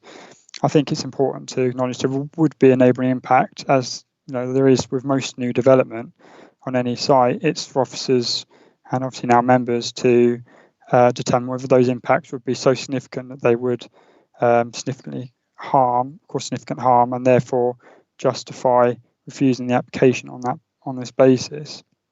So, in this case, there would be some impact on Meriden and White Gables, but as set out in the report, because of all the separation distances, the scale, the orientation, officers considered that impact would not be detrimental. Moving on to the ground floor plan, just gives you a bit of a closer view actually of the parking as well, which does allow for the hedge to be retained and also some space for personalisation and planting. But yeah, it just gives you an indication. So you can see the single storey minor pitches there, the living area, the kitchen, the lounge, and it's a similar configuration for plot 2. And just to point that out as well, there is 6 metres of manoeuvring space between the parking areas, so that cars could successfully manoeuvre out of the spaces, which was something that we obviously looked at closely when we were assessing the application. Moving on to the first floor, you can see plot 1 it's got 5 bedrooms, albeit 2 of them are quite small, with a Juliet balcony at the rear, and then that's just the single story extension at the back there, and then plot 2 has 4 bedrooms, as you can see. I just thought I'd show you where we were originally with the scheme. So this is what was submitted when the application came in. You can see also the relationship to the neighbouring properties as well here. But I just thought what I show you, you can see that plot 1 isn't particularly in proportion, it does look quite large and dominant. So we work with the applicant and agent to come up with something which is a lot more appropriate, a lot more in proportion than what was seen previously, and a lot less bulky. So this is the front of plot 1 and this is the front of plot 2. So if I just flick back to this one, so plot 1, you can see that large front gable and that sort of first floor protecting out shot. Well, that first floor protecting out shot's now gone, and this front gable has been better proportioned. And plot 2 is a similar story, although not to the same extent. So the side elevations of the dwellings, as I've sort of indicated in the report, the dwellings are quite deep because they are sort of more traditionally gable fronted, and any first floor windows that are proposed would be obscurely glazed to make sure that they are not impacting on any residential amenity, and non-opening below 1.7 metres of the finished floor level. Just quickly, just to show the tracking, as I've said, so there are 6 metres to manoeuvre out. Is still quite a tight arrangement, but it does work, and it's been proven to do that. Okay, just then taking you through some of the site photos. The first one I've done is Google Earth, just because it gives you a good indication of Meriden, White Gables, and also the existing bungalow. It should be noted that White Gables does have windows at the front and at the side, which you can't see in my pictures because of the vegetation, which you'll come to in a minute. But if we move on to slide 12, you'll see, so the bungalow's on my right, and then Meriden is over to the left here, the picture. Then this is sort of the other side of the bungalow. So bungalow's on the left and White Gables on the right, and that sort of protecting gable outshot, you can just see the roof. It's just here behind the vegetation. So I'm in the site now. I'm looking back out towards the existing access, which would change as part of the proposal. Now I'm looking, so I'm looking in the same direction towards New Road, which is over here, but I'm looking towards White Gables. You can see this is where the gable outshot would be in those first floor windows. Okay, so I've moved directly behind the bungalow that's on the site at the moment, looking at White Gables again. You can see the boundary treatment there, which is the conifer hedge, and some of the boundary treatments where the land dog legs. That's that little bit there. This is a sort of dilapidated outbuilding, I guess, and you can see it better from the next picture that sits behind the bungalow itself. It's just a view just to sort of down the garden of where plot 1 would be. As you can see, it's quite overgrown at the moment. Okay, so I'm at the other side of the bungalow now. So New Road is the other side up here, and this is Meriden. So the garage, and then obviously the house behind the tree. And it just gives you a better indication of the rear of that property and the boundary, how it sort of angles in towards that property. Just a couple of photos to show the road. You can see that the houses, they're varying style and size. Just some are larger. This is the north side of the road, and the south side, and then this is the other side. So White Gables is here looking down, so you can see it's quite well kept with the hedges, some generous setbacks for the properties. There was a point made that officers didn't visit the site from neighbouring residents. There was contact made, I think, just before the COVID lockdown happened. In the end, I visited the site without going to any neighbouring property because when I was actually on the site, I didn't deem it necessary to actually conduct that visit on the neighbouring properties. I felt that I had sufficient information from doing my site visit to make a judgment on this application. Obviously, any neighbouring visits are discretionary, and in this case, I did not believe they were necessary to form a view on the application. Okay, just then quickly just to take you through the summary. So a number of benefits. The site's obviously in a development boundary, which is unusual these days. Economic benefits during construction and social benefits once occupied.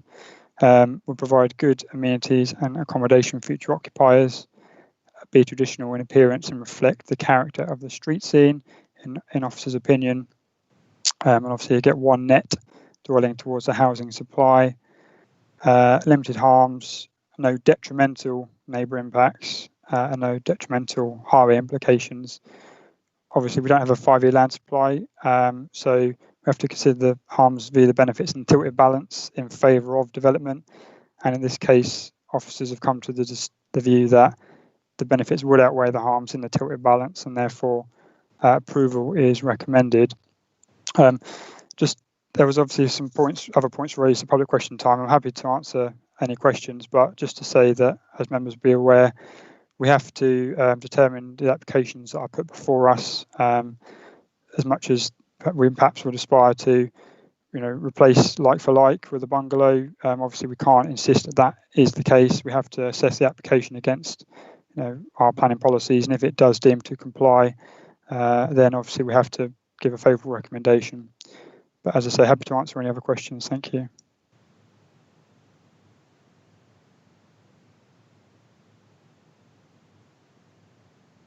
Matthew, thank you very much indeed. Thank you. Our first person wishing to speak is Councillor Abbott. Councillor Abbott. Thank you, Madam Chairman. First of all, I think, as the Parish Council has confirmed, and it's my view as well, that there's not an in principle objection to redevelopment of the site. So that's not the issue. I think the issue is whether this amount of development is acceptable. Just wanted to pick up the officer on his point about overgrown. I mean, this keeps being used. Actually, the fact that the back of the site, which isn't going to be developed, has got a lot of trees is one of the merits of the site. You know, I wouldn't view that fact that there's lots of trees there as being a negative. And I just don't like that word overgrown. It's rarely applicable. So I think the main issues here are street scene, an impact on the neighbouring amenity. There's a couple of points in the officer's report I wanted to pick up on. One about a bathroom not being a habitable room. Well, no, strictly speaking, you wouldn't want to sleep in a bathroom, but it's clearly an important room in the house, and that's one of the issues about overlooking. And the second thing is Juliet balconies, which we didn't have much discussion on actually during the presentation. One of the properties, I believe, has a Juliet balcony, are commonly accepted to not have a detrimental impact on neighbouring amenity. I would strongly contest that. We've had applications before, including in Rivenhall, where the presence of a Juliet balcony was definitely a significant consideration for neighbours, because they felt obviously their gardens in particular could be overlooked from a height. So I don't think that's an accurate comment. For me, I think that the amount of massing of these two buildings on the site does tip the balance against it. I think particularly the relationship with White Gables is very close, and for that reason, Madam Chairman, I can't accept or agree to this application. Thank you. Thank you, Councillor Abbott. Councillor Mrs. Parker. Thank you, Madam Chairman, and thank you, Matt, for your presentation. I have found this quite a difficult application, actually. I do acknowledge the style of development in the area. I do acknowledge that this is within development boundary, but I am concerned that there's just that actually this is overdevelopment. These are two very large properties. You know, one's 4-bedroom, one 5-bedroom. Notice the 5-bedroom house has got a couple of bedrooms extremely small. And obviously they're orientated so that in order to fit them in the plots, you have to sort of orientate them sort of perpendicular, if you like, to the road, so that the bulk of the property goes down the garden. They are very close to particularly White Gables. I'm not quite. I mean, I found this quite difficult to look at actually, because the plans was, that we've been presented with by a developer are so poor. And I couldn't really work out for myself exactly the distances between the properties and the size of the garden, although the officer was quite helpful with a question I had. But I'm certainly the boundary on White Gables is a hedge, not a fence. So exactly how do you measure 1.3 meters, which I think is the distance? I mean, is that from the middle of the hedge? Is it from the edge of the hedge? It is really very, very, very tight there. So I'm concerned about how close I think plot 2 is to White Gables. And I know the officer says in his report that the section of garden, which is the dog leg, is not amenity, not within the curtilage of the house. I wouldn't agree with that. I mean, it's clearly garden that belongs to that house, and there will be some overlooking of that garden. As regards Meriden, it's not as close to Meriden on the other side of the road, of the other side of the plot. This is for plot 1, but the orientation of the new dwelling is quite overbearing for Meriden. It extends 7 meters beyond the rear of Meriden, and it is quite a block of development, or being a block of building. So I think it would be quite overbearing for the residents of Meriden.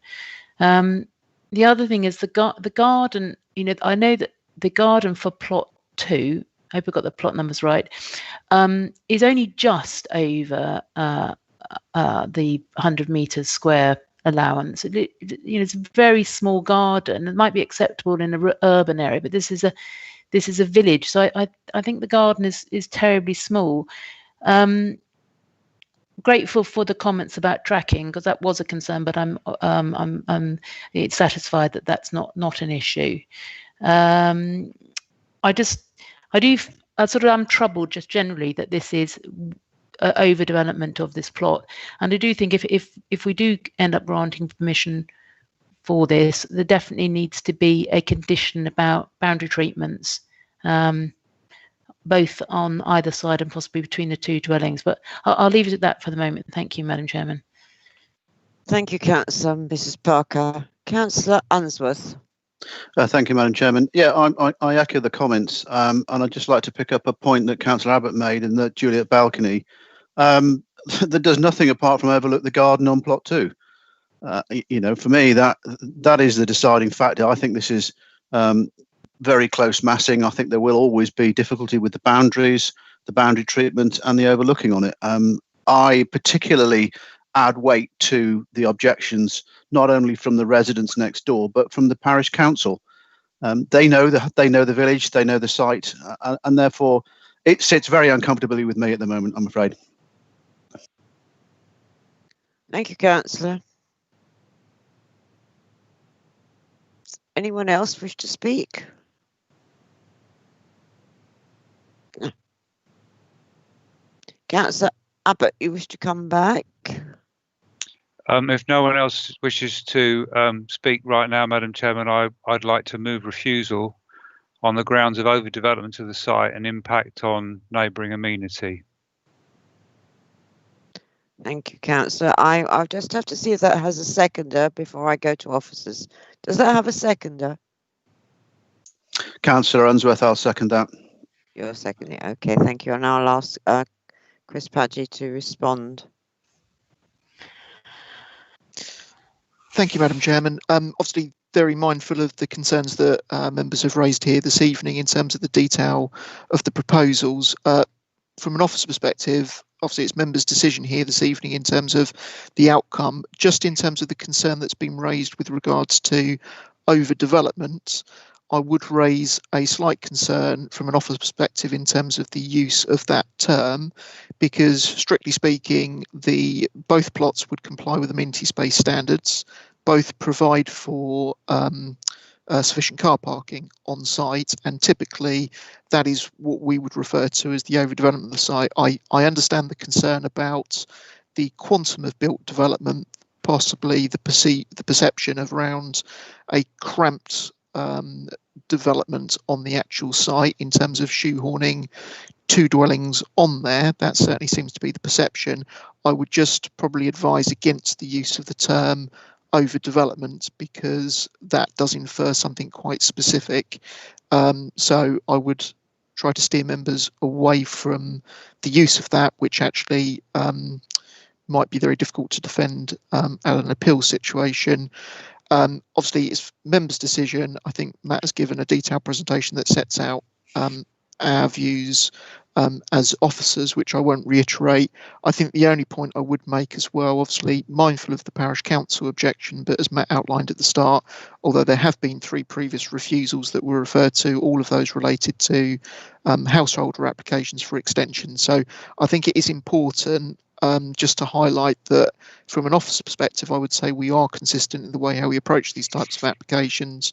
Those 3 applications that have been quoted by the parish are considered under different policy considerations within the adopted and the emerging plan compared with the proposal that's before you. But as I said, obviously it's members' decision here this evening, but I would raise a concern around the use of the term overdevelopment, and there are probably some other phrases, expressions that could be utilised instead if members were minded to refuse the application, that would be easier to substantiate a reason for refusal at appeal. Although clearly from an officer's perspective, I think the prospect of successfully defending this one would be difficult, but obviously it is a subjective matter. But that was the only thing I wanted to add, Madam Chairman. Hopefully those comments are useful. Thank you, Chris. Councillor Abbott, do you wish to come back with some different wording then, please? Yeah, happy to take officer's advice on that, Madam Chairman. If cramped development is a better technical term, then happy to go with that.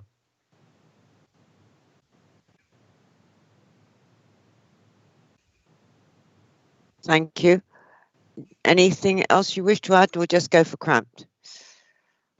That and I think the impact on neighbour amenity, the massing of the building so close to the boundaries and the effect it has on the use of their properties, their amenity. I believe that's the correct planning term. Right. Thank you very much. Thank you. Does anyone else wish to speak before I put that motion to the vote? Councillor Cunningham. Thank you, Madam Chairman. I'm sorry, I think it was my internet signal went a bit strange. Can I just explore a little bit the condition Councillor Mrs. Parker suggested regarding the boundaries? Could that just be explained again for me, please?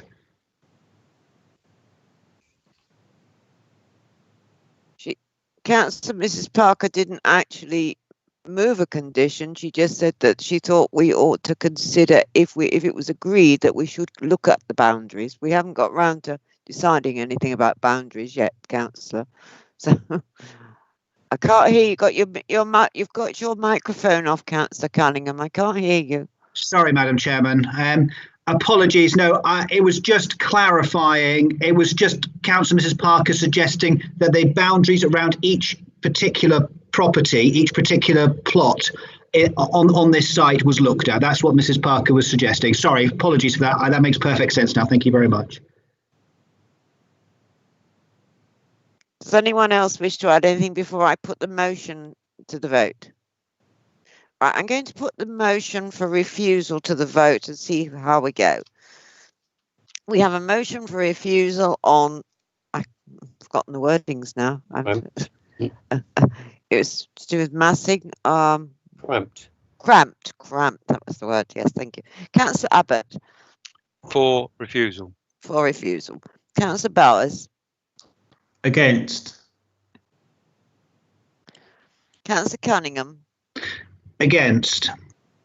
Councillor Horner. Councillor Horner.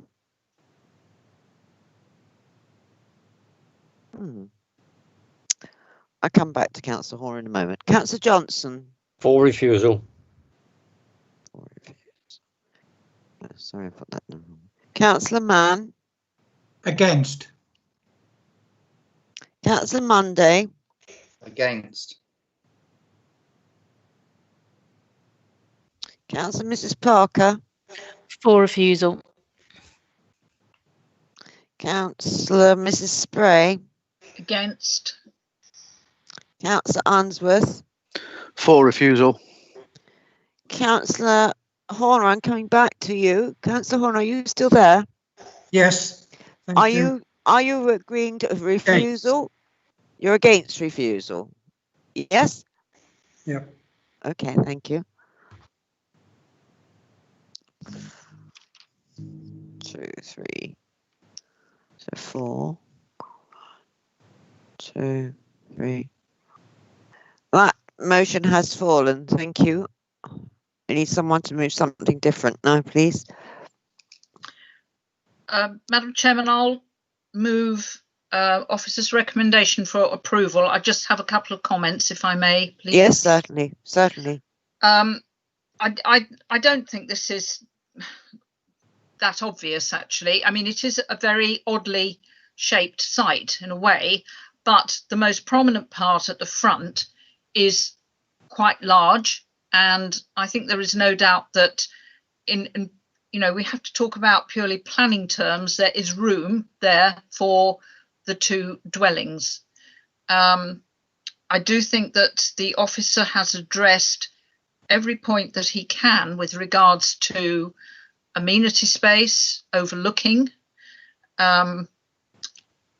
Yes, it may not be one that everybody looks at and goes, yes, this is absolutely fine. But in planning terms, I I do think that it would be quite difficult to defend a refusal.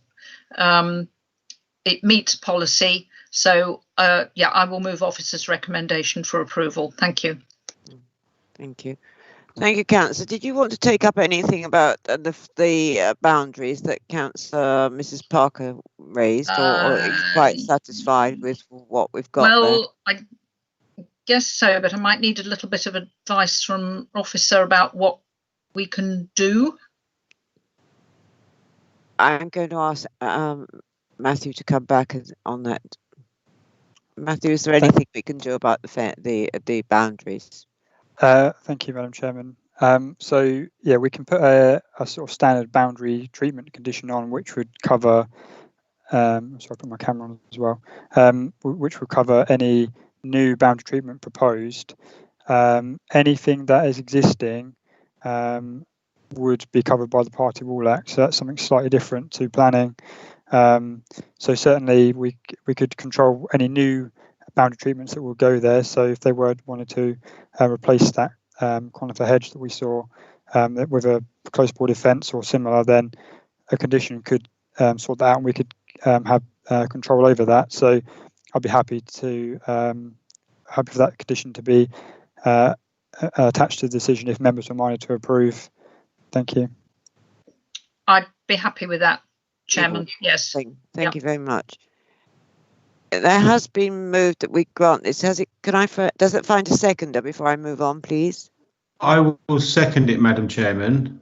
Councillor Bowers. Yes. But would the proposer consider removing PD rights? Yeah. Oh, yes. I think that's a very good point. Yes. All right. Okay. I've just got Matthew wanted to come back on that one.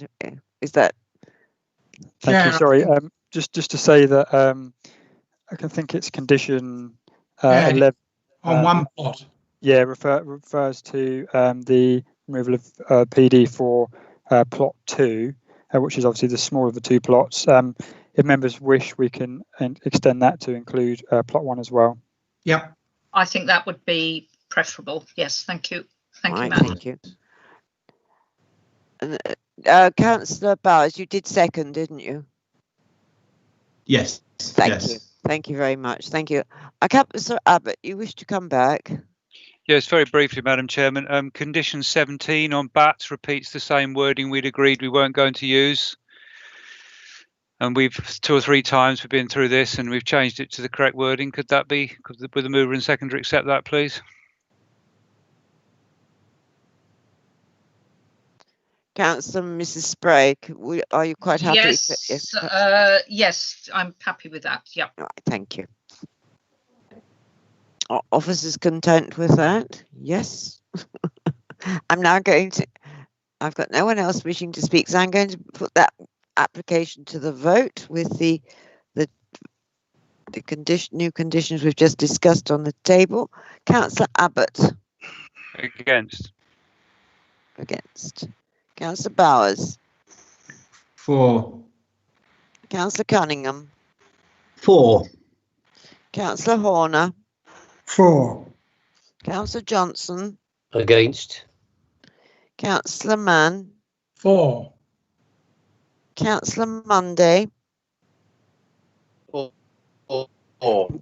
Thank you. Councillor Mrs. Parker. Against. Councillor Mrs. Spray. For. Councillor Unsworth. Against. Thank you. 2, 3, 6. 2, 3. That application has been granted. Thank you. That was 6 votes to 4. Thank you. According to my calculations. That now brings us to the application that can be found on pages 60 to 80, which is application number 20000507, full, Black Gables, Dunmow Road, Great Bardfield, and we do not have any statements on this application. So we'll go straight to the presentation, which is going to be made by Matthew. Thank you, Matthew.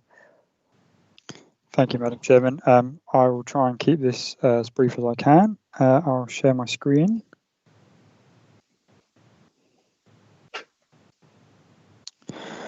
Okay, so we're looking at another application for the redevelopment of the site. So this one is also demolishing an existing bungalow and erecting 2 4-bedroom properties in its place this time, both 2-storey with attached single-storey garages.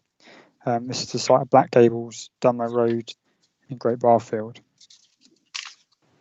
Okay, moving on to slide 2. So you can see the red line of the site and the private access road from which it is accessed, and the extent of the existing bungalow on the site, and also its garage.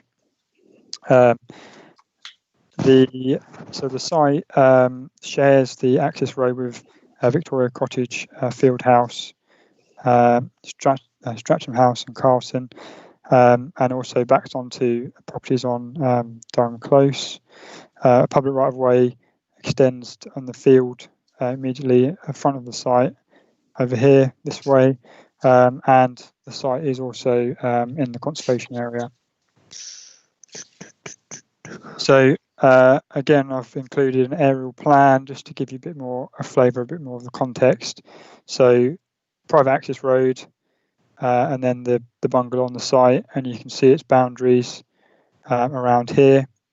You'll note that this sort of sits like a little cluster of development, sort of away from sort of the main high street and the main sort of conservation area, which is up here. So its own little cluster in a way. See some of the vegetation as well on the site, which I'll show you in more detail in the plans and also the site photos.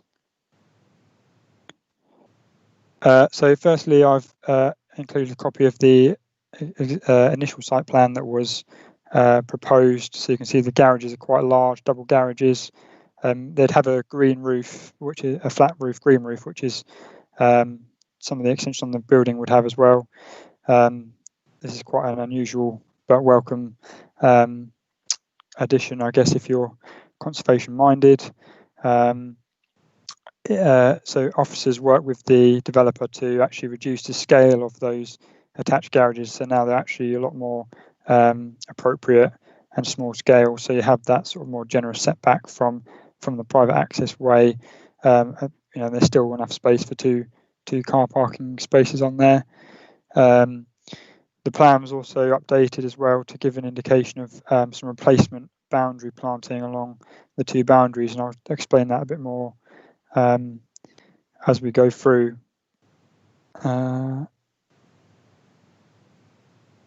Okay.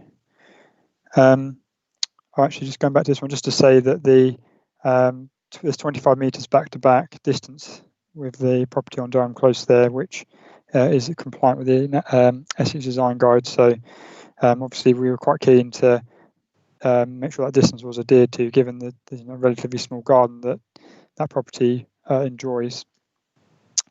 So just in terms of the tree protection plan, so this gives members an idea of what vegetation and trees are to remain and that which is to be removed and replaced. So all of the stuff that's sort of outside of the site is to have a tree protection fence or root protection area. The category C trees and hedges along here, which we'll see in the photos, are to be removed, and this one here is actually a conifer hedge, which obviously has little value in terms of the tree species, potentially has other ecological values, but in terms of the other trees, the only ones that would be removed are, as I say, the category C trees, but some of those are to stay, and certainly some of the better category B trees on the boundary are to remain. You can see their root protection areas as well. Okay, so just give you an idea of the existing elevations of the bungalow. It doesn't really look like a traditional dwelling in its form. We'll see that when we look through the photos. It's 2-bedroomed, with an unusual configuration. It does have some areas of first floor space, but I don't know how well that actually was utilised. So the plots are handed, so that basically means that they're replicated, but they're basically the gable would be swapped around on each plot. So plot 1 has the gable on the right hand side, but plot 2 would have the gable on the left hand side, and it's mirrored like that. So you can see that the in terms of appearance, they are sort of more contemporary in design, with the white render and the brick plinth, and the sort of the larger glazing. But I don't think that this would be out of character with sort of that localized context that I was referring to in terms of those properties in that close that are served by the private road. I'll just go back and say that you can see sort of the indication of the green roofs and the that cladding on those extensions as well in the garage, which obviously is something different again, but not, given that the dwelling is more contemporary in appearance, that doesn't sort of compete with that, it kind of complements that in a way. Just in terms of the floor plan, so you can see the attached garage, and then sort of open plan living, accommodation, and then at first floor, the 4 bedrooms, a number of bathrooms, and the roof plan, just to show that it does include a central roof light and a smaller roof light for a bathroom, but given where these roof lights would be, and certainly the central one, which would be sunk into the roofscape, there would be very limited visibility, from the ground for these roof lights. Okay, so basically, as I said, so plot 2 is the handed version of plot 1, so I won't go through it again, but you can see that it is just basically flipped over to the other side.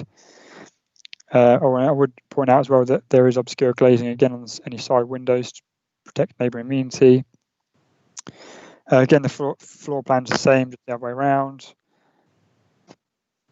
And again, the roof plan is also the same. Okay, so taking you through the site photos. So this is the entrance to the private drive, and you can see the property that fronts onto the road, which shares the private drive. This is a picture taken up looking towards the high street. Now there was concerns raised by the conservation officer about the potential views into the site and views of the properties, but as you can see, it is very heavily screened by vegetation on that, which is outside of their control on the site. And I think any views that you would have, given the distance away, would be fleeting. So I don't share the historic buildings consultant's view concerns about the visibility from the high street on this particular point. Just in terms of sort of other points in the design, actually, when I think about the conservation area, there was a comment made about it not enhancing the conservation area by the historic buildings consultant. Now, obviously, I'll actually flick back to it. I promise I won't spend long on it, but some of the other properties, as we'll see, they're different in terms of their character and their style. And given that this is kind of closed off from the conservation area and it has its own localized character, I think it would be quite difficult to get something here that would potentially be in keeping and also enhance the conservation area. I don't think this would be out of character at all with the area, and also, as I say, that sort of contemporary appearance potentially be quite welcomed in this area. Right. Anyway, to go back to the site photos, so this is a view looking from the private drive. So the site is here, the existing bungalow is here, and this is its outbuilding. For this site, I did actually go into the neighbouring property next door because I felt I need to assess the impact on the property from their property. This is their garage. That's the front of their house, which you can see obviously is very heavily fenestrated and quite large in scale. And that's just looking back down the access road towards the high street. So that's the rear of the house. So you can see this part of the rear doesn't have any windows at first floor, where the site is to my right over here, or just sort of further back. So I suppose the main impact would be on these windows, side and the front. So I've just turned approximately 45 degrees to look at their outbuildings that they've got, and you can start to see that conifer hedge that I was talking about earlier. And again, you can see the extent of the conifer hedge. It goes all the way along that boundary. It's quite imposing as it is at the moment. Okay, so going back to where I was, just to reset the bearings. So now I've moved onto the site itself. I'm looking back to where I was. So there's the garage, there's the bungalow to my left. And you can see this is sort of turned another 45 degrees in towards the site. So the rest of the bungalows here, and you can see a number of trees and vegetation on the site. You can then, if I turn another 45 degrees around, sort of anti-clockwise, you can see some of those properties that I referred to with that 25 back-to-back distance, but also you can start to see the other properties on the left-hand side, which I'll show you. But yeah, this is the some of this boundary vegetation and hedging would be removed and replaced by a suitable planting mix, as has been agreed by a landscape officer, and you'll have seen there were some slight revisions quite late on to that, some minor revisions. So I've just sort of stepped out onto the private road, so looking at the same thing, basically just seeing at the start of it, the start of the site. And again, this is just sort of moved around the private road a bit more, so you can see that one of those properties there that sort of fronts onto that, and the other sort of wider vegetation on the site. Again, this is that property. I've just moved a bit further around onto their amenity.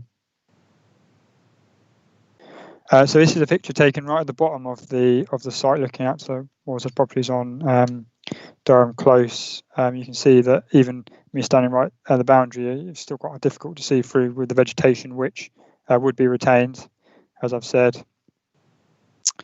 So this is a photo looking at the back of the bungalow. That's that sort of first floor area that I was referring to, which doesn't look to me to be well used, and it does have sort of a bit of an odd roof configuration as well.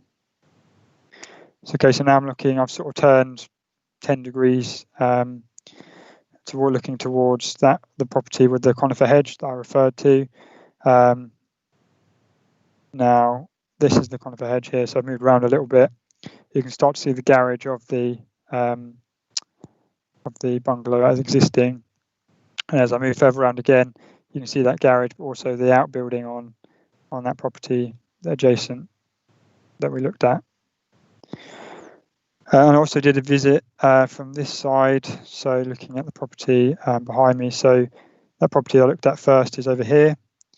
This is the bungalow, so I've sort of gone full circle, so I've actually come back down and looked in from this property, which you can see is at a slightly lower level than the site.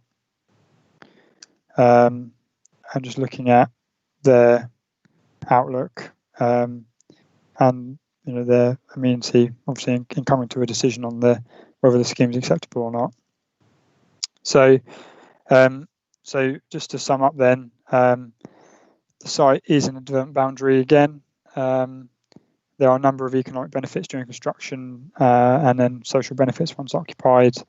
Would provide good amenities and accommodation for future occupiers again, be sort of semi-traditional in appearance, but reflect more of the eclectic character of the locality. And actually, I'd even go further than that and say it's probably more contemporary in its appearance. And again, one net dwelling towards the housing supply, and the replacement of the hedges on those boundaries as well, while obviously retaining the more significant trees and hedging. Limited harm, so no detrimental neighbour impacts again in officers' view, no detrimental highway implications. It wouldn't enhance the conservation area from the listed building officer's point of view, but it's more of a should rather than a requirement. Obviously, as I've said, I think there is justification here not to do that in this particular case, and actually that creates quite a nice character of that dwelling. So again, tilted balance, officers are of the view that the harms would not outweigh the benefits, and then so the recommendation before you members is to approve again. subject to condition amendments which were circulated, which I've sort of prefaced here, just to update basically the references to the correct reports. So yeah, any recommendation just to update the condition 6 and condition 7. Happy to answer any questions. Thank you.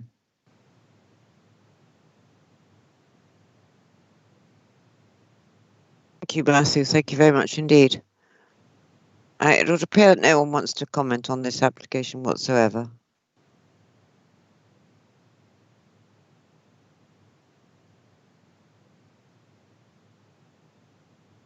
Councillor Abbott. Sorry, you both came through at the same time, but I'm taking the one that's at the top. Thank you, Madam Chair. Yeah, just briefly, I don't have any in principle objection to this. It's again the replacement of existing with new. The green roof features I like. I think we've done quite well tonight for sustainability features. Hope it continues. Well, all these things are important. I mean, they all contribute in terms of energy reduction, habitat enhancement. The one point I would make again, and I'm going to make it, is page 74, where the officer says the developer submitted further evidence to demonstrate that the trees which would require felling were either dead or of very low quality. Well, they always are, aren't they? Every single time. We've just seen extensive photographs around the site, and I couldn't see much evidence there of trees in terrible state.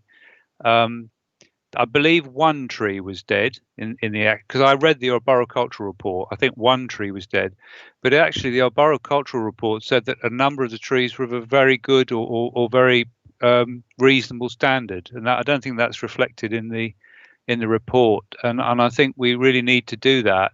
In this case, however, I think the number of trees that are being kept and the mitigation measures are acceptable from my perspective. I would just ask officers again, can we have a more, I don't know what the right word, balanced view of what the actual is on the site and what the reports actually say? Thank you, Madam Chairman. Thank you, Councillor. Councillor Mrs. Spray. Thank you, Madam Chairman. Well, I agree pretty much with I think most of Councillor Abbott's remarks. I think it's a site that's perfectly suitable. Yes, it's nice to see some sustainable policies in there being used, and I actually like the design of the dwellings. Yes, I wonder if Matt could just come back on the question of the trees, because there does seem to be some discord between what's in the report and what we've seen. So maybe just to comment on that. Otherwise, I'm perfectly happy with it. Thanks. Thank you. Matt, did you want to make any comment on trees? Thank you. Yeah, so the trees, yeah, I mean, obviously, the council speak, or as officers we speak very closely with our colleagues in landscape services. So actually there was quite a lot of dialogue on this one about retaining as many trees as we possibly could, and actually we were in discussions initially about moving forward the dwelling to try and retain more of the trees, but actually it turned out that one of them that was to be retained was actually deceased, so the dwelling got moved back. Yeah, it is important. Take obviously Councillor Abbott's point as well. We will make sure, or we have made sure, I think, with this, that any replacement planting that they're doing is appropriate for that area. Obviously, we want to retain as much as possible, and that's what we've tried to do here. And we have worked quite closely with the developer to do that. So hopefully that gives members some comfort. Thank you. Thank you, Matt. Councillor Mann. Thank you, Chairman. The site is known to me, visited on a number of occasions over the years. Confirm I don't believe there will be a detrimental impact on the conservation area, and I think the two new dwellings will be virtually invisible from the high street, from my recollection. I cannot fault, I think, the officers' report, and therefore happy to move officers' recommendation if we do not have a motion before us, Chair. No, we didn't have one at the present time, so I'll take you moving it, and I will ask does someone wish to second this application. Councillor Johnson. Thank you, Councillor Johnson. Thank you.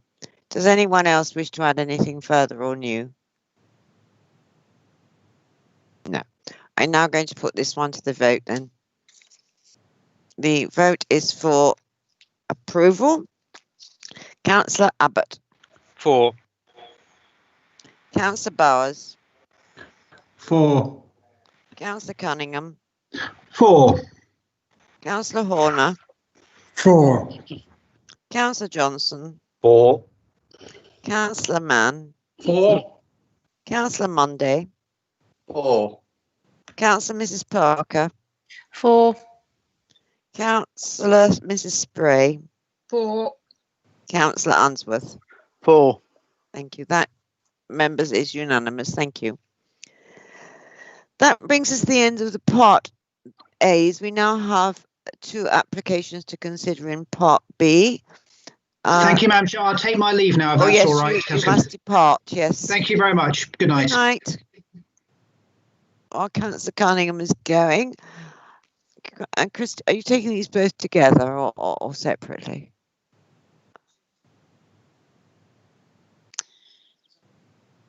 That's what I was thinking, yes. Well, we're going to be looking at applications 2000859 ADV and 2000860 ADV. Land west of the A131 Horizon 120 London Road, Great Notley. Both can be found on pages 96 to 106, 107 to 117. Councillor Cunningham has left, so we can proceed. We have no speakers on this application. These applications, I should say. Thank you, Madam Chairman. I'll share my screen. I will seek to take you through the slides for both applications. So I'll just wait for that to appear. Okay, so the first application, the 859. So the actual proposals in both cases are virtually identical, but the position of the signage is slightly different. So it relates to signage in connection with the Horizon 120 Business and Innovation Park at Great Notley, and the proposal is for the display of a double-sided site signage. So moving to the location plan, members will be very aware of the particular site, so you'll be able to see Great Notley on the right-hand side. You have the Tesco supermarket superstore with the car park, and the roundabout that takes you into Tesco and also onto Notley. So the first application proposes a sign to the north of that roundabout in that location, which hopefully you can just see in terms of the cursor. And then in terms of the details, this is the signage details, which shows the sign of the size of the sign. And this plan, which I apologise for, which is a little bit faint, but hopefully you can just make out a V formation of the sign in terms of how it would be displayed on the actual site itself. And then if I move to the second presentation, and bear with me, I might just need to unshare and then reshare again.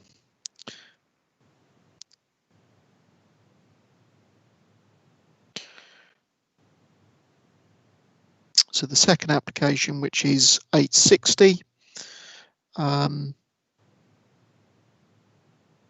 again relating to the same site for a double-sided site signage. Again, turning to the location plan, the location of this sign is to the south, so adjacent the bypass further down. So you would appreciate that signage as you are going in either direction along the A131 as you approach or come from the roundabout that leads you into Tesco and Great Notley. And just off the plan here, you'll have the main roundabout as you come off the A131, and again the same signage details as well.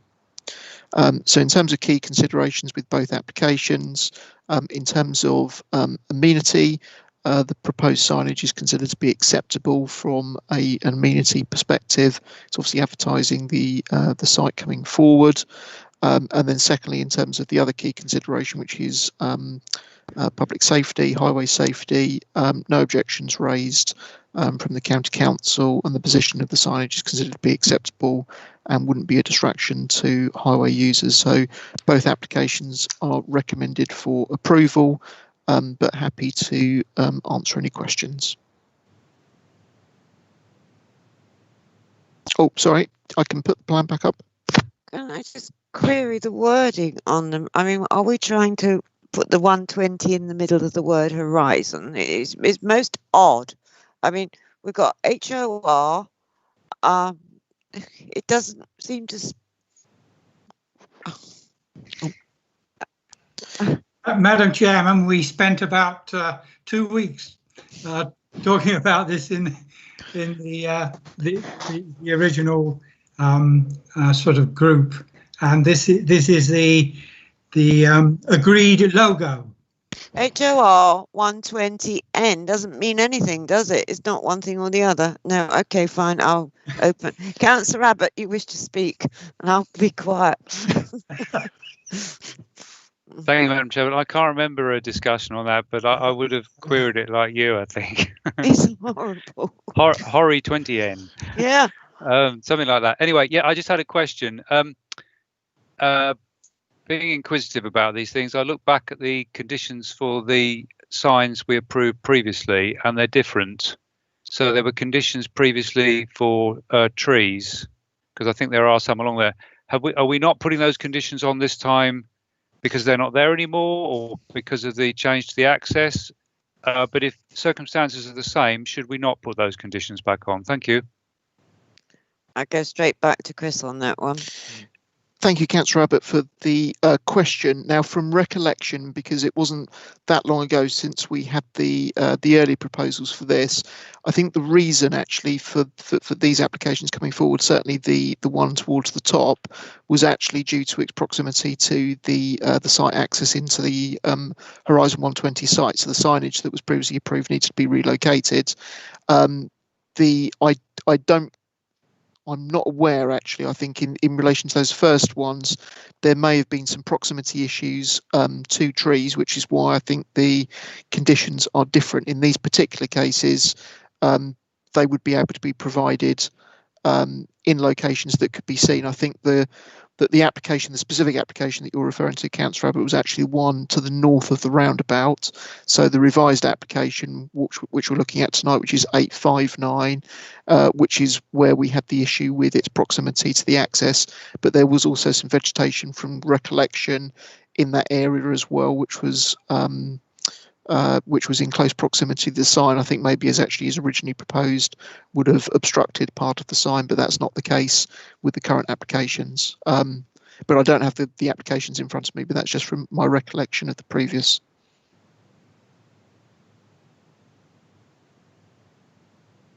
Robert, did you wish to respond to that, or you? Thank you, Madam Chairman. I thought I'd read somewhere that one or both were in the same location, but if the officer's saying that they are in a different location and that gets around that issue, then I'm happy to accept that. Okay, fine. Thank you very much. Anyone else? Councillor Mann. Councillor Mann, you've got your microphone muted. Thank you very much. I certainly have. Can I move one or both of these proposals, Chair? You can move both, I am sure. I will. Move. Does it find a seconder? Johnson. Thank you, Councillor Johnson. Does anyone else wish to add anything new or further before I put this to the vote? I'm going to put the vote on both because they are both so similar. Councillor Abbott? I'll abstain on this, Madam Chairman, as a member of the group. Okay, Councillor Bowers? For. Councillor Cunningham? Oh, it's gone. Sorry. I'm too. It's getting tight. Councillor Horner? For. Councillor Johnson? For. Councillor Mann? For. Councillor Munday? For. Councillor Mrs. Parker? For. Councillor Mrs. Spray? For. And Councillor Unsworth? For. Thank you, members. Thank you very much. Those two items have been agreed. And that brings us to the end of our planning meeting this evening. I would like to thank everyone for their patience, and I will close the meeting at 21:53. Thank you very much indeed, members. Thank you, Chair. Thank you. Thank you, Chair. Thank you. Thank you. Thank you. Members, Good night. one moment, please, members. Members, before I ask the webcaster to terminate the broadcast on the Council's YouTube channel, please can I ask members to complete the short member survey, which we have already emailed to you prior to this meeting.